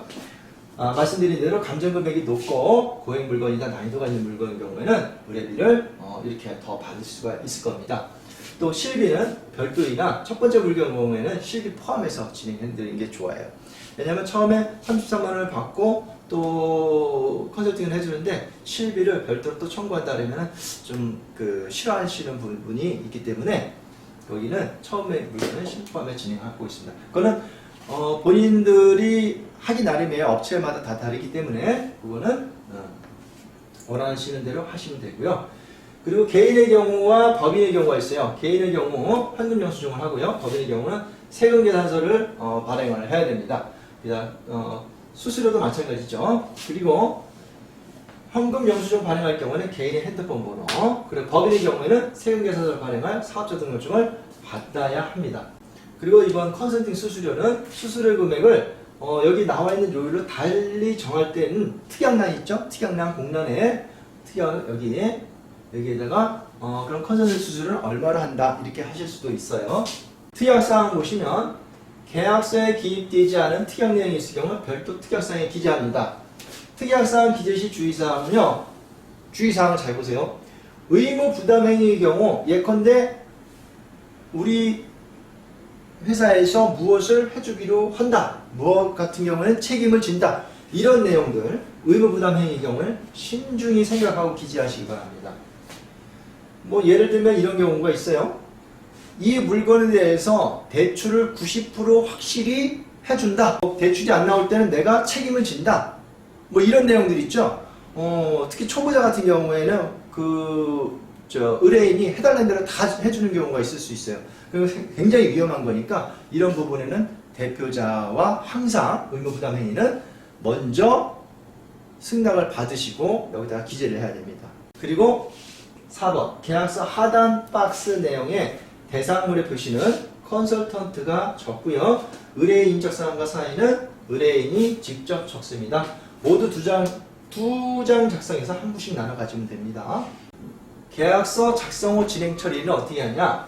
계약서는 두 부 작성했죠? 그러면 작성한 계약서 한 장 복사해서 원본과 같이 회사에 제출을 하고요.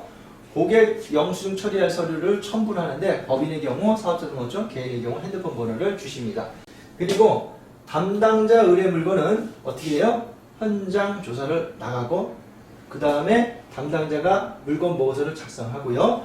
이 물건 보고서는 회사에 대한 결제를 받고 고객에게 제공합니다. 이 회사 결제는 주로 이메일을 통해서 하는데요. 전자 시스템이 갖추어져 있는 회사라고 할 경우에는 본인들이 그 자체에서 하면 되고요. 그렇지 않을 경우 이메일을 하시는 게 편합니다. 그 다음에 입찰을 들어가고요. 낙찰이 됐다 또는 폐찰이 됐다 이렇게 되고요. 낙찰이 됐으면 사후 처리 이렇게 진행이 됩니다.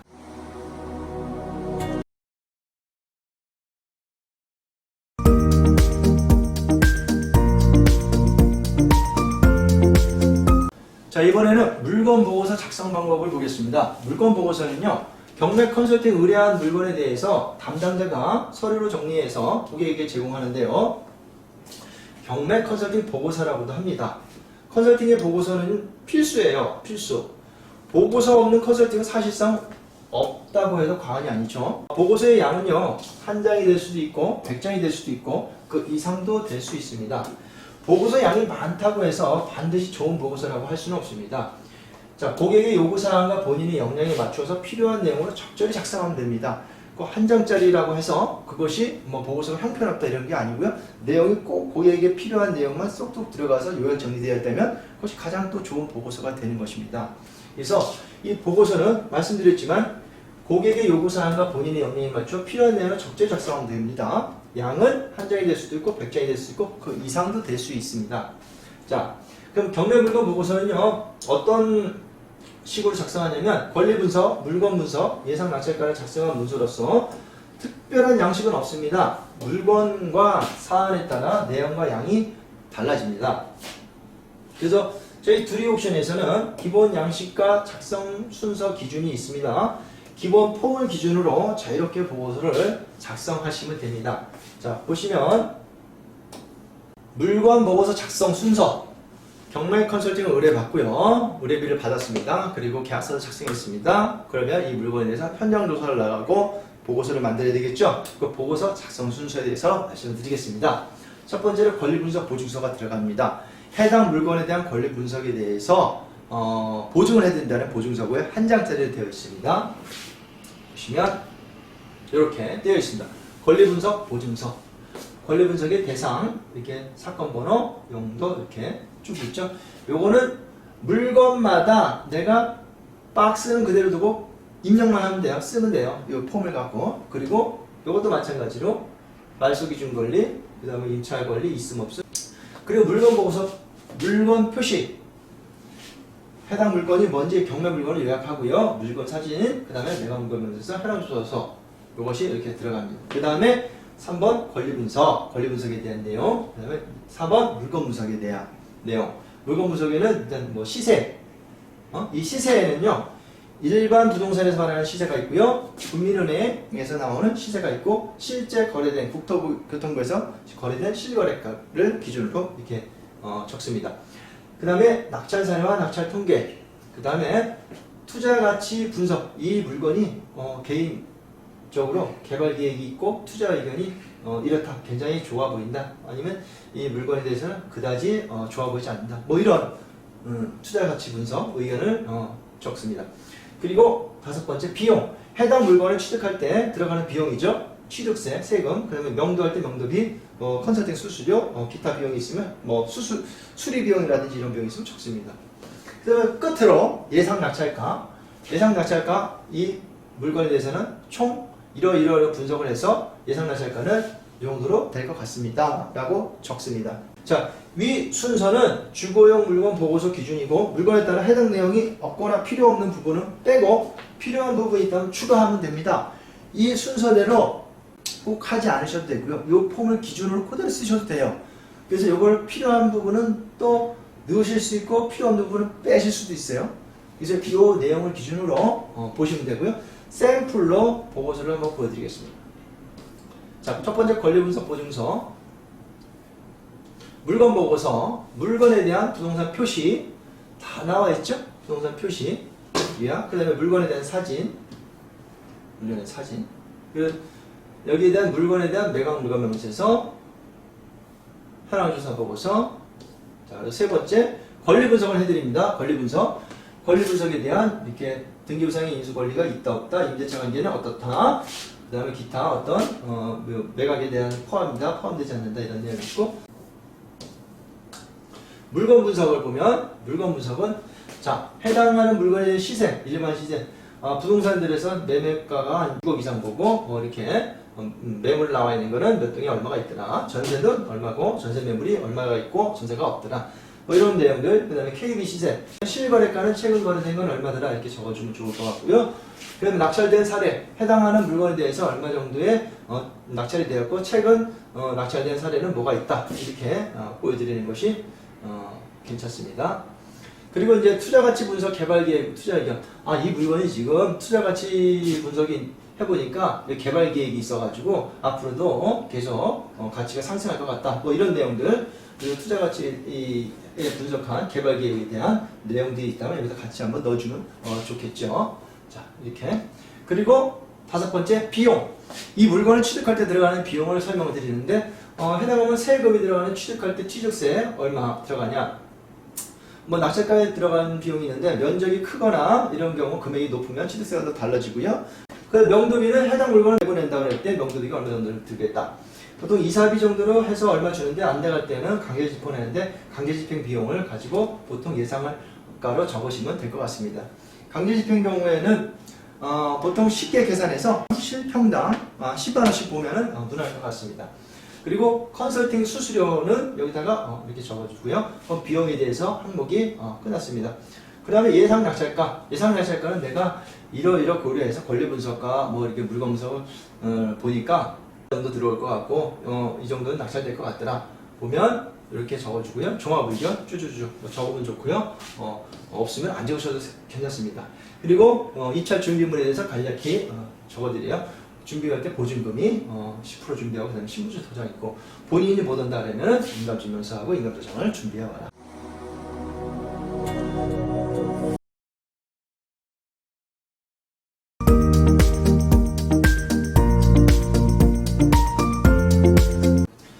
우리가 고객과 같이 경매장에 가서 입찰 안내를 하고 입찰 보고서를 입찰을 안내를 하고 입찰을 하는데 여기서 이제 어떤 방법을 해야 되냐면 자 보세요. 물건 보고서 브리핑 하면서요. 입찰자와 입찰 준비물, 입찰 장소, 입찰 시간을 서로 확인합니다. 어느 법원 몇 시에 입찰인데 우리가 만나는 시간은 몇 시입니다. 그리고 장소는 어디서 만납니다. 이게 정합니다. 입찰 법원에서 시간과 약속을 정해요. 그리고 입찰자 본인이 입찰기를 못 오는 경우도 있죠. 못 올 경우에는 미입장과 인감증명서를 미리 받아두셔야 돼요. 그리고 두 번째, 입찰 법정 약속 시간에 만납니다. 입찰 준비물을 일단 확인하세요. 만나면 본인이 왔으면 본인이 신분증 도장, 입찰 보증금을 확인하시고 만약에 본인이 아닌 다리인으로 왔다면 입찰 인감도장, 인감증명서 이걸 확인하시고 인감도장과 인감증명서의 도장이 날인이 맞는지 확인하시고 보증금 확인합니다. 2차 준비물을 확인합니다. 그리고 우리가 당일까지 변동된 내역이 있는지 확인해요. 권리상의 변경. 등기부등본도 한번 띄워보시고 권리관계가 있는지 매각무효문서서 그 다음에 현황조사서 나와 있는 거 그거를 법원에 있는 기록을 다시 한번 확인해 봅니다. 그리고 금일 진행 순서에 대해서 간략히 설명을 드려요. 오늘 몇 시부터 진행하고 우리 사건 번호는 이런데 사건 번호 순서대로 진행하고 있기 때문에 우리의 진행 일정은 한 이 정도 될 것 같습니다. 그리고 입찰 인원이 많이 들어오는 경우에는 먼저 진행을 하는데 우리 물건이 아마 입찰 인원이 한 10명 이상 될 것 같아서 먼저 진행할 것 같습니다. 그리고 마감 시간은 대략 이 정도 될 것 같습니다. 이렇게 진행 순서에서 간략히 설명을 드립니다. 그리고 나서 입찰표를 작성하는데 그 입찰표는 본인의 신분증과 도장이 있으면 거기서 그대로 적어드리면 되고요. 만약에 입찰가 부분 같은 경우에는 우리가 사전에 컨설팅 보고서를 주면서 입찰가를 어느 정도 쓰자고 얘기했지만 당연히 입찰가 부분은 협의해서 조금씩 감안해서 증감했을 수 있을 겁니다. 그리고 입찰은 어떻게 해요? 본인이 입찰합니다. 입찰했을 때 나중에 개찰하고 마감하고 개찰하는 과정을 다시 한번 설명을 해드립니다. 진행 순서에 대해서. 그리고 입찰 후 개찰까지 동행을 하는 것이죠. 같이 동행을 드리고 낙찰이 되었다. 그리고 그러면 어떻게 해요? 향후 진행 일정을 설명해 드려요. 그리고 낙찰이 됐으면 앞으로 일주일 있다 허가 결정이 나고요. 일주일 있다가 매각허가 확정이 되고 그 다음부터 잔금 납부를 하실 수 있고 잔금 납부 통지가 갑니다. 그러면 앞으로 진행 일정은 이렇게 되겠습니다. 그리고 수수료는 언제 이렇게 지급해 주시면 됩니다. 라고 설명을 드립니다. 폐찰이 되었다라고 하면 어떻게 해요? 자, 아쉽네요. 고생하셨습니다. 다음에 다른 물건 한번 찾아서 다시 진행하도록 하겠습니다. 뭐 이런 식으로 추후 물건 정해서 진행하기로 하겠다라고 말씀을 드리면 되겠습니다.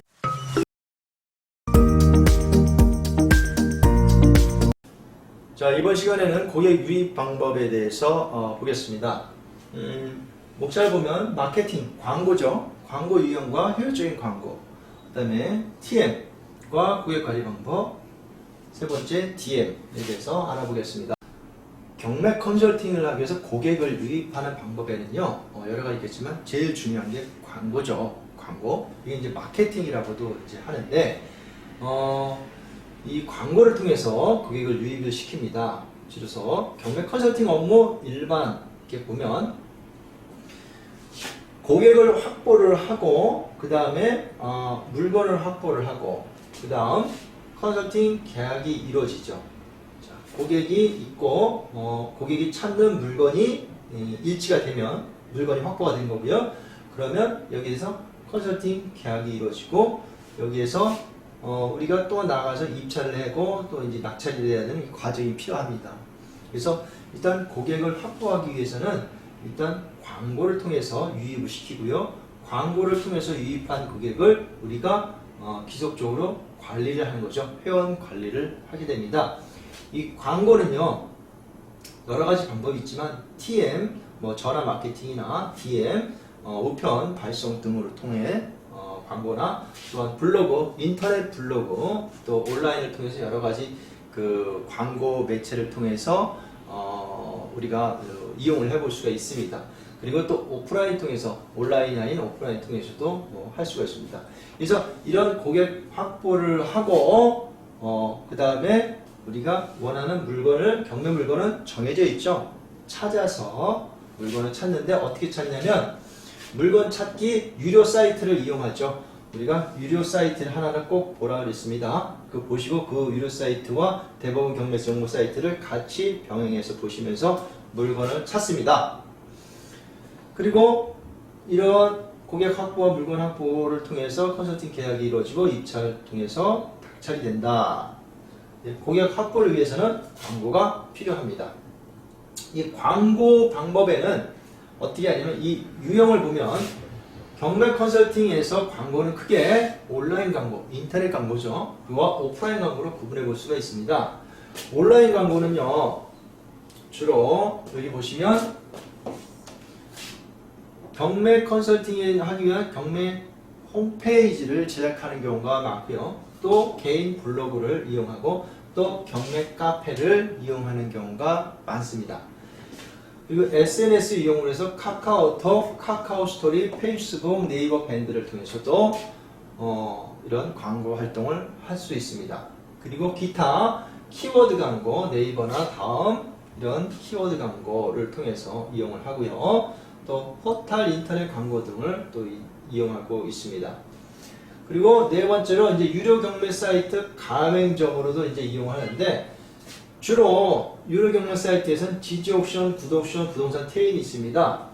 이 가맹점으로 기입하는 비용은요, 지지 옵션이 1년에 한 220만 원이 부가세 포함이고, 구독 옵션이 1년에 200, 부동산 테일이 1년에 이제 165만 원인데, 이거는 뭐냐면, 내가 이런 유료 정보 사이트를 이용을 하면서 해당 물건에 대해서 광고를 내주는 겁니다. 부동산 테일 같은 경우에도, 이런 경우에는 원하는 경매 물건을 광고를 할 수가 있어요. 총 400개까지 400개를 추천 물건으로 등록을 하게 되면 이 물건이 해당 포털 사이트가 있습니다. 연동되는 다음이나 여러가지 이런 관련 제휴사 그런 인터넷 사이트에 그 업체 전화번호가 노출됨으로 해서 그 해당 물건을 볼 때 전화번호를 통해서 전화를 오게 되는 것이죠. 그래서 이런 광고를 이용하는데 주로 온라인 광고에서는 경매 사이트를 꼭 봐야 되니까 경매 사이트 보면서 광고도 병행하는 이런 거를 이용을 주로 합니다. 그래서 제 개인적인 그 사견으로는 요 유료 사이트를 보면서 광고를 하나 할 수 있는 게 좋고요. 그걸 어느 것을 이용하든지 자유입니다. 꼭 여기 나와 있지 않은 다른 사이트도 물론 있을 겁니다. 하지만 일반적으로 대중적으로 많이 하고 있는 알려져 있는 거를 말씀을 드리는 겁니다. 기타 필요한 블로그나 이런 거는 하나씩은 해야 될 필요성이 있습니다. 홈페이지는 아니더라도 블로그를 통해서 내가 물건을 포스팅하고 유입을 할 수 있는 그런 거는 꼭 필요하다고 봅니다. 그리고 오프라인 광고를 통해서 하는데 오프라인은 이제 TM, 전화, 텔레마케팅을 말하죠. 그 다음에 영업, 두 번째 DM, 우편이나 팩스를 통해서 광고를 하는 거고요. 세 번째, 생활정보지를 통해서도 할 수 있습니다. 생활정보지는 뭐 벼룩시장, 교차로, 가로수 등이 있죠. 이런 곳에서 경매 물건을 광고하는 경우도 종종 보게 되는데 여기에는 이제 많은 사람들이 보지만 요즘에는 온라인으로도 많이 보기 때문에 이런 것들이 좀 많이 퇴색해졌어요. 그리고 이 비용이 또 이제 많이 비쌉니다. 비용이. 그래서 이런 건 좀 많이들 하지 않는 편에 있고요. 그다음에 이제 전단지나 현수막을 가지고 또 이제 하는 경우도 있습니다. 그리고 경매 물건을 직접 방문해서 컨설팅 광고를 하는 경우도 있고요. 효율적인 광고를 하기 위해서는 최소 비용으로 최대 효과를 볼 수 있도록 합니다. 그래서 광고비와 광고 효과는 일반적으로 비례합니다. 뭐 광고비를 많이 쓴다 그러면 광고 효과는 높습니다. 하지만 꼭 그렇지만은 않습니다. 적은 비용으로도 큰 효과를 얻을 수도 있습니다. 어떤 광고가 좋다는 것은 정답은 없습니다. 그러나 일반적인 경험에 의해서 이거는 괜찮더라라는 거는 말씀을 드릴 수가 있습니다. 그래서 각자의 업무 환경과 지역 여건, 자금 사정에 따라 광고를 하시면 되겠습니다. 제 경험으로는 유료 경매 사이트를 하나 정도 보게 됩니다. 그리고 유료 사이트 이용하면서 동시에 광고를 할 수 있는 것이 괜찮습니다. 그래서 광고 효과는 제 개인적인 거는 테인 쪽이 좀 더 좋고요. 그 다음에 구독 옵션, 그 다음에 지지 옵션 이렇게 광고 효과의 순서가 있습니다. 그리고 회사와 본인 물건을 홍보할 수 있는 블로그 또는 홈페이지는 필요합니다. 디자인과 비용은 인터넷 검색하면 많이 있기 때문에 본인이 원하는 데를 선택하면 될 것입니다. 참고로 많은 경매 컨설팅 업체가 너무 많아서 차별된 내용으로 준비하면 좋을 것입니다. 예컨대 내가 어느 분야에서 전문이다, 어느 분야 전문 경매 컨설턴트다 라고 알려줄 때 공장 경매 전문이다, 상가 경매 전문이다, 토지 경매 전문이다, 모텔 경매 전문이다 이런 부분에 대해서 각 전문 분야를 부각해서 나오면은 효율적으로 효과를 보실 수 있을 거라고 생각이 됩니다. 자, 이번엔 TM에 대해서 보겠습니다. TM과 고객관리. 자, 이 TM은 텔레마케팅의 약자로 전화 등의 매체를 이용해서 소비자마다의 구매 이력, 데이터베이스에 근거하여 세심한 세일즈를 행하는 과학적 마케팅 방법을 말한다. 이거는 두산백과 용어에서 나와 있습니다. 부동산에서는 간단히 전화 영업을 말합니다. 부동산 업무를 외근 업무, 내근 업무로 구분할 경우 내근 업무 중에 하나죠. 근래에는 개인시험정보법 강화로 TM이 축소된 경향이 있습니다. 자, 홈페이지나 광고를 보고 온 손님의 정보를 저장하고 관리해서 전화로 영업을 합니다. 불특정 다수를 상대로 저렴한 영업을 하진 않습니다. 그래서 기획부동산 같은 경우는 전화번호책을 갖다 놓고 불투정 다수인대로 좋은 땅이 있습니다, 사십시오 이렇게 하지만 저희 그 경매 컨설팅은 그렇게 하지는 않습니다.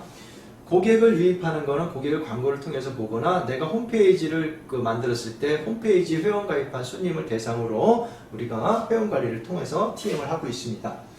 자, 보통 경매 홈페이지에 가입한 회원을 관리하는 것이 많을 것입니다. 참고로 경매 컨설팅 TM 영업의 경우 TM을 전담하여 종일 일하는 전문 텔레마케터나 기획부동산 일은 아니고요. 배분된 고객이나 본인 고객에 대하여 자율적으로 짧은 시간에 고객 관리를 하는 정도로 봅니다. 이 TM의 장점과 단점을 보겠습니다. 장점은요, 짧은 시간에 많은 고객과 접촉할 수 있습니다. 그렇죠?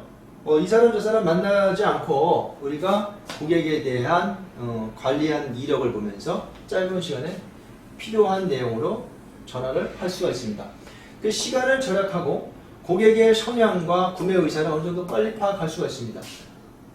그리고 장점, 덜 창피하다? 이거는 뭐 직접 만나서 얘기할 때 어떤 부끄러움이 있다든지 이런 분들한테는 덜 창피하다라는 표현을 이제 썼습니다.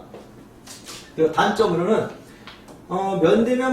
면대면보다는 바로 수요자가 나타날 확률이 적습니다. 직접 만나서 얘기할 때는 어떤 움직임이 빠른데 전화로 하게 되면은 이게 좀 바로바로 이제 답이 느릴 수가 있습니다.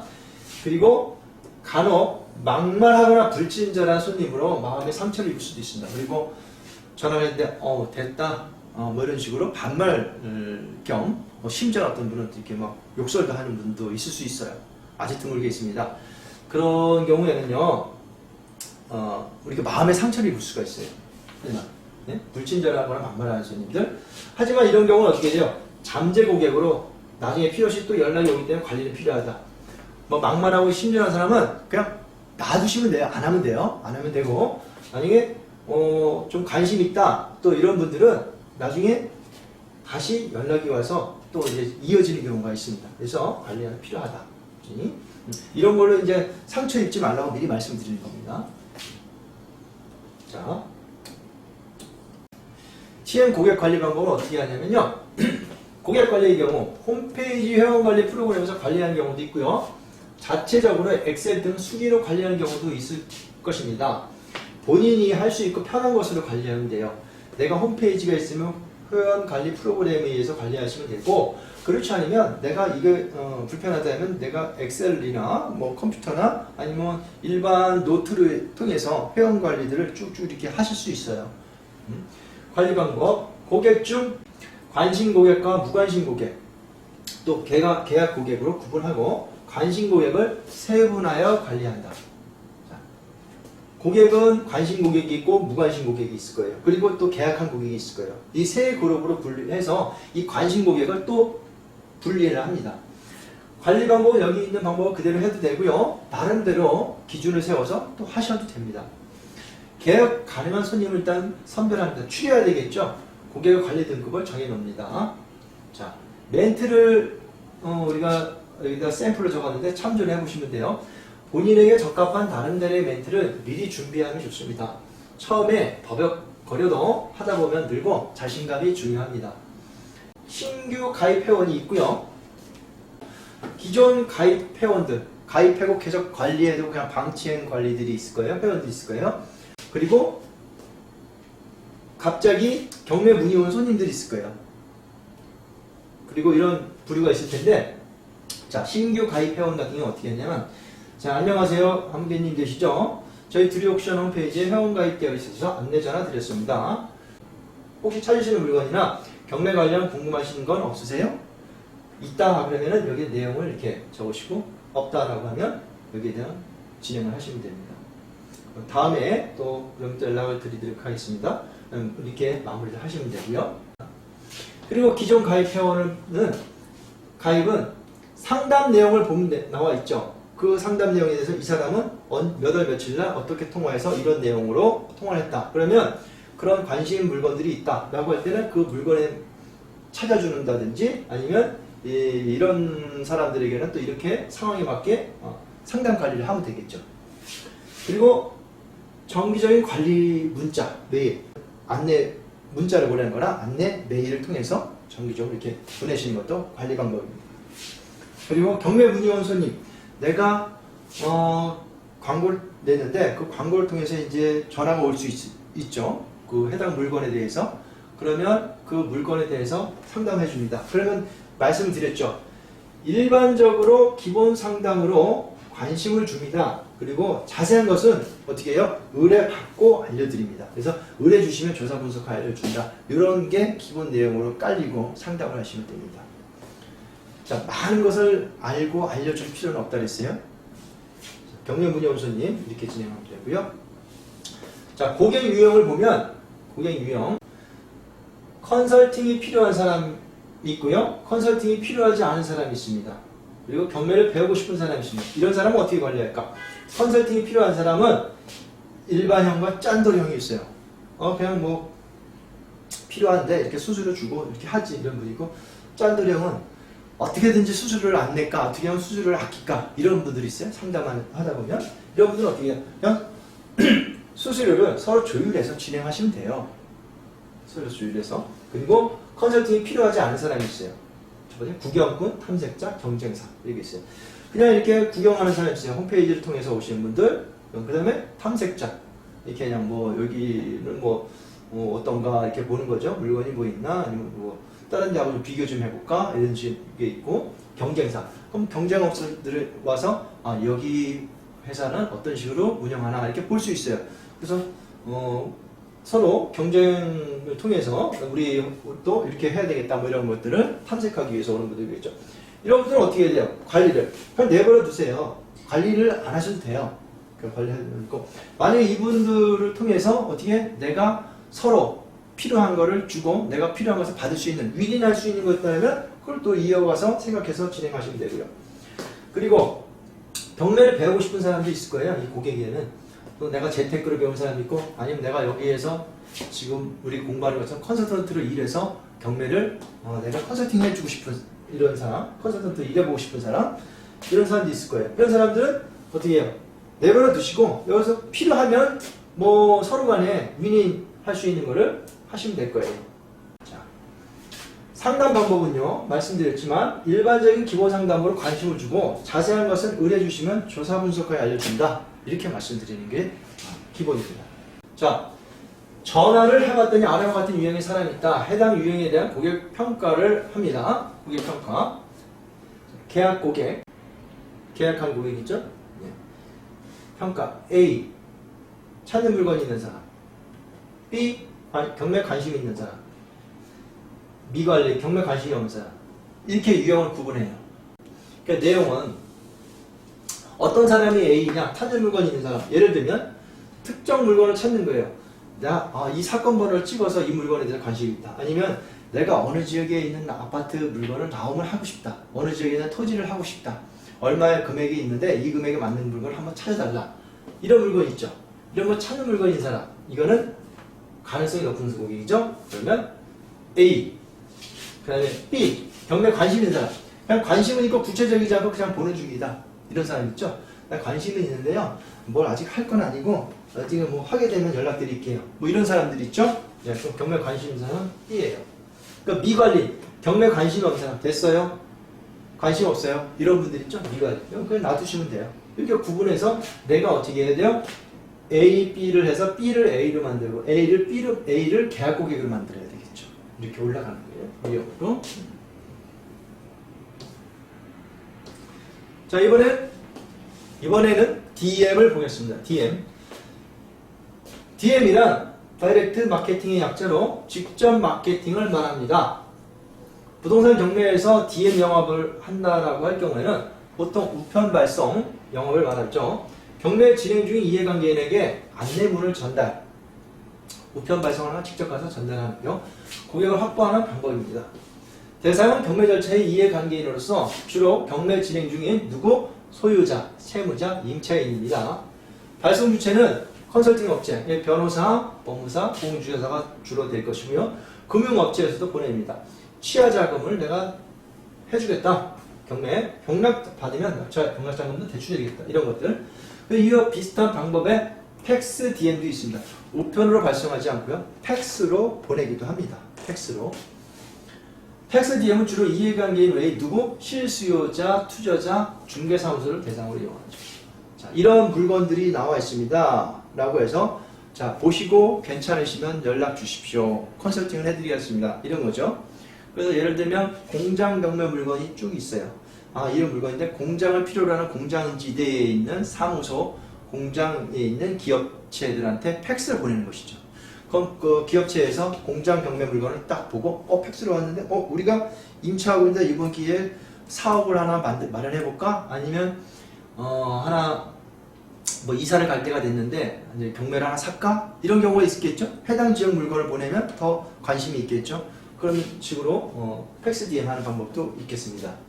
그리고 컨설팅 내용, 컨설팅의 대상은 경매 절차의 이해관계로서 주로 경매 진행 중인 소유자 임차인입니다.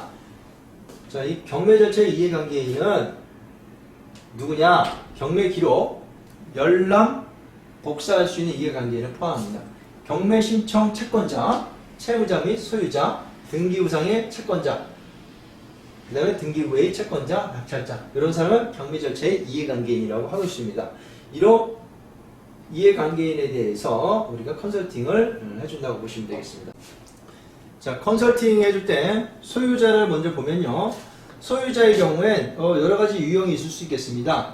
자, 경매 부동산이 시세보다 부채가 많은 경우, 그 다음에 두 번째 경매 부동산이 시세보다 부채가 적은 경우, 그 세 번째 자금을 마련하기 위한 시간이 필요한 경우, 네 번째 경매 진행이 부당한 경우, 이렇게 유형이 있을 수 있겠는데요.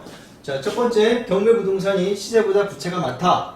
자, 내 부동산이 경매 부동산이 시세가 5억인데 부채가 10억이다. 그 이상이다. 그럴 경우에는 어떻게 해요? 이거 부채 그냥 정리하고 경매로 넘어가서 부채 정리해버리고 제3자를 통해서 낙찰을 받는 것이 어떠냐? 이렇게 권유를 하는 봅니다.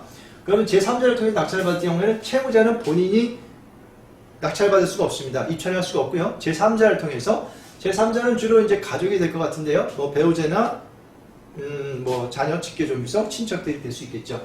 제3자를 통해서 낙찰을 받는데요.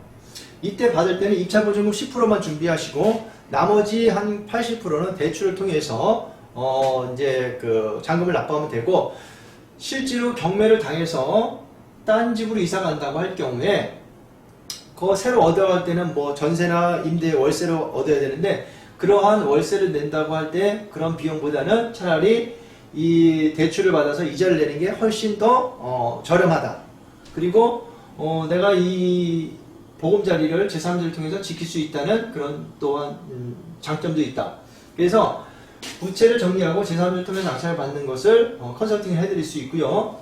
두 번째, 경매부동산이 시세보다 부채가 적다. 이번에는 내가 시세가 경매부동산이 5억인데 부채가 5억 이하다, 뭐 1억이다, 2억이다, 이런 경우는 어떻게 해요? 금액이 작기 때문에 갚고 취하하면 되죠. 그럴 때 필요한 취하 자금을 소개해 드리는 거고요. 아니면 이 경매를 넘기면 좀 더 싸게 넘겨가기 때문에 차라리 경매보다 좀 더 비싼 가격으로 매매로 한번 진행을 해보자. 그래서 긴급 매매 등으로 해서 경매를 취하를 할 수가 있겠습니다. 이 취하의 방법에는요. 자, 낙찰되기 전까지 경매 신청 채권자와 합의해서 취하하거나 변제 공탁해서 취하할 수 있습니다. 취하 자금을 대출 받아서 취하하는 방법도 있고요. 경매 신청 채권자의 채권을 양도양수하여 취하하는 방법도 있습니다. 긴급 매매로 취하는 방법, 그러면 공동 투자를 조건으로 투자 자금을 유치해서 취하는 방법도 있습니다. 그리고 세 번째, 자금을 마련하기 위해 시간이 필요한 경우, 소유자가 시간을 연기를 필요하는 경우가 있습니다. 내가 조금만 시간이 있으면, 한두 달 정도만 있으면, 아니면 두세 달 정도만 시간을 끌어주면 내가 그 사이에 돈을 모아서 취하를 할 수 있다. 이럴 경우에는 시간을 연기하는 방법을 안내해 드리는 것도 컨설팅입니다. 그리고 네 번째, 경매 진행이 부당한 경우, 소유자가 경매 진행이 부당하다고 하소연을 합니다. 채무를 변제했는데 변제하지 않았다고 경매를 붙이고, 상대방이 심지어 어떤 위조한 서류를 가지고 경매를 붙였다. 아니면 일부를 변제를 했는데 모두 변제하지 않았다는 데 경매를 붙였다. 이렇게 그 다툼이 있는 경우에는 경매를 취소할 수 있는 방법을 안내를 해드릴 수 있습니다. 이 경매를 취소할 수 있는 방법은요. 임의 경매인 경우에는 변제 공탁 후 그 상대방의 채권을 변제 공탁 후 근저당권 말소하는 소송을 할 수 있고요. 강제 경매의 경우에는 변제 공탁 후에 청구의 소송이나 이런 걸 진행할 수 있고, 만약에 위조 등의 경우에는 형사소송으로 병행을 할 수가 있습니다. 형사 고소로 병행을 할 수가 있습니다. 그리고 임차인의 경우에는 임차인의 경우는요. 임차인이 배당 요구했는지 여부를 확인합니다. 임차인의 경우에는 이제 주택 임차인과 상가 임차인이 있는데요. 임차인은요. 경매당한 임차인은 배당 요구 종기일까지 반드시 배당 요구를 하여야지 법원에서 배당을 해줘요. 그래서 배당 요구했는지를 물어보고요. 배당 요구를 하지 않은 경우가 있고 배당 요구를 한 경우가 있을 수 있을 겁니다. 배당 요구를 하지 않은 경우는 여기에 이제 유형이 또 달라지는데, 배당 요구를 하지 않았다 임차인이, 그러면 그 임차인이 대항력 있는 임차인이다, 대항력 없는 임차인이다 구분해 볼 수가 있어요. 그러면 대항력 있는 임차인인 경우에는 배당 요구 하는 것이 좋은지 안 하는 것이 좋은지 검토해서 안내해 드립니다. 배당 요구 한다면은 배당을 받고 끝나겠지만, 배당 요구를 안 한다면 그 보증금은 새로운 매수인한테 인수되기 때문에 계속 유찰이 되겠죠. 가격이 적감 내려가겠죠. 그럼 임차인 경우에는 계속 가격이 내려가면서, 그러니까 시간을 끌 수 있고 나중에 내려간다면 저렴하게 또 낙찰받을 수 있는 그런 기회가 될 수도 있겠습니다. 그 배당 요구를 한 경우는 잘못 배당한 것은 없는지, 배당 요구를 하지 않는 것이 좋을 경우 배당 요구 종기일까지 처리할 수 있는 방법도 말씀을 드릴 수 있겠습니다.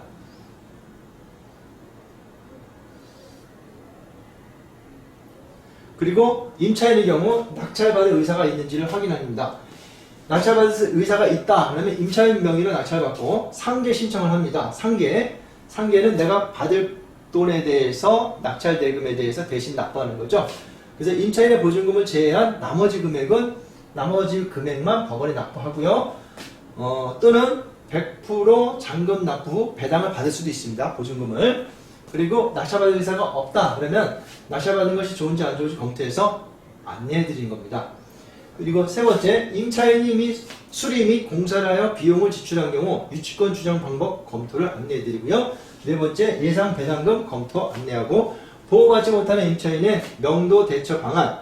자, 보호받지 못하는 임차인이 누구냐? 대항력이 없어서 새로운 소유자가 나타나면 비워줄 수밖에 없는 임차인, 이런 경우에는 어떻게 되냐? 이사기간과 이사비를 지급받을 수 있는지, 이런 거에 대해서 컨설팅 상담을 해드리는 겁니다. 그리고 자, DM 같은 경우에는 DM 안내문 우리가 우편으로 보내는데 샘플을 안내해 드리겠습니다. 여러 가지 유형들이 있습니다. 이 DM에는 우리가 실제로 경매당한 집을 가다 보면 그 우편함에 우편물이 굉장히 많은데요. 그런 우편물들을 하나씩 이제 보시게 되면은 굉장한 다양한 유형의 우편물이 있습니다. 이 샘플을 참조해 보시면요. 이렇습니다. 법원 경매 무료 상담 안내라고 해서 안녕하십니까, 법원 공고에서 기대기 금매사실을 접하여 이렇게 안내를 올립니다 라고 해서 이렇게 쭉 설명을 해드리고, 임차인에 대해서 업무, 또 소유자에 대해서 이렇게 업무, 이렇게 해당하는 일들을 도움을 드린다 라고 말씀 보여드립니다. 그리고 담당자 전화번호, 그 다음에 이름을 이렇게 기입하시고 또 명함을 같이 첨부해서 보내실 수 있겠습니다. 자, 이용 방법은요, 예정 물건을 검색하셔서 보내는데요. 아래 사이트 두 가지 하나 선택해서 이용합니다. 대법원 경매정보 사이트에 들어가셔서 경매 공고, 그 다음에 배당 요구 종기 공고, 법원 소재지 검색하시면 거기에 해당하는 예정 물건을 보실 수 있고, 거기에 대해서 주소별로 보내실 수가 있습니다. 두 번째, 유료 사이트 정보를 이용하실 수 있고요. 여기는 예정 물건을 검색하시면 법원별, 소재지별로 쭉 검색해서 나옵니다. 주로 이제 유료 사이트를 이용하시는 게 가장 효율적이고 많이들 이용하시죠. 자, 이런 유료 사이트 이용해서 하는데, 보내는 방법은 해당하는 개별 물건의 경매 물건을 출력합니다. 그 다음에 우리가 보여드린 안내문을 첨부합니다. 그래서 편지 봉투에 명함과 같이 넣어서 봉투에 발신인 어디 컨설턴트 누구, 그 다음에 수신인 경매 당한 소재지, 거기에 대한 임차인 소유자 이렇게 기재하여 우편을 발송합니다. 우편 발송 또는 직접 방문. 우편 발송한 물건과 직접 방문한 물건을 고릅니다. 그리고 방문은 방문할 필요성이 있는 물건으로 정하고 방문의 경우 비주거 물건으로 하는 것이 효율적입니다. 방문한다고 할 경우에는 해당 경매 물건이 주거용이 있고 비주거용이 있을 겁니다. 그럼 주거용 같은 경우 아파트 같은 경우에는 방문하기가 상당히 어려워요. 개방적이지 않고 폐쇄적이기 때문에 우편으로 발송하는 것이 일반적이고요. 상가 같은 경우에는 개방적이기 때문에 오픈되어 있어서 우리가 들어가서 상담하시는 것이 더 효율적입니다. 그래서 방문 상담의 경우에는 우리가 주로 이제 비주거용 물건 상가, 그리고 상가가 음식점이다 그럴 때는 직접 점심 때 한번 들어가서 음식도 먹어보고 장사하는 것 어떻게 잘 되나 이런 것도 한번 상권 분석도 해볼 수 있고, 그리고 점심시간 좀 끝나서 우리가 이제 그 임차인분을 만나서 한번 경매에 당한 거에 대해서 한번 상담을 해드리는 컨설팅, 이런 부분이 있을 수 있겠습니다. 자, 경매 개시일이 가장 최근에 나온 것일수록 유리합니다. 늦으면 먼저 남이 먼저 상담했거나 다녀갑니다. 경매 개시일이 가장 최근에 나온 물건일수록 내가 먼저 우편물을 보내고 방문해서 먼저 상담을 하시는 것이 유리합니다. 늦으면 남이 먼저 다녀가서 상담을 했거나 의뢰를 먼저 받았기 때문에 늦습니다. 그래서 청구 금액이 소액인 경우에는 취하 가능성이 높습니다. 예컨대 1,000만원 이하 물건은 제외하시는 게 좋아요. 소액인 경우 몇백만원짜리가 경매 나왔는데 이거는 거의 다 감정 싸움이죠. 이런 물건을 컨설팅 해주는 건 결국 취하 가능성이 높기 때문에 괜히 헛수고하는 일이 많을 수 있습니다. 그래서 이거는 참고를 하시고요. 상가의 경우 직접 방문하지 않고 연락처를 알아내서 전화 영업을 할 수도 있습니다. 어떻게 하는 경우냐? 우리가 요즘에는 인터넷이 잘 되어 있기 때문에 인터넷에 그 위성 지도나 로드뷰를 통해서 많은 것을 보실 수 있습니다. 직접 현장을 가지 않더라도 로드뷰를 통해서 그 상호나 이런 것들의 간판, 그 다음에 전화번호, 연락처 이런 것들이 볼 수가 있는데요. 전화번호를 통해서 그 직접 전화를 해서 우리가 직접 방문하지 않고 영업을 해볼 수도 있습니다. 방문했는데 의뢰를 받지 못할 경우 어때요? 물건이 괜찮다면 직접 투자 또는 투자 손님을 소개해주면 되겠죠. 방문했는데 상가 경매 임차인이 받을 의사가 없고 나는 여기서 그냥 될 대로 되겠다, 그냥 알아서 하겠다, 이럴 경우에 누군가는 이 물건을 받을 겁니다. 그렇다면 이 물건이 괜찮다면 우리의 이제 또 투자 손님이나 고객들을 유치해서 소개해 줄 수 있을 겁니다.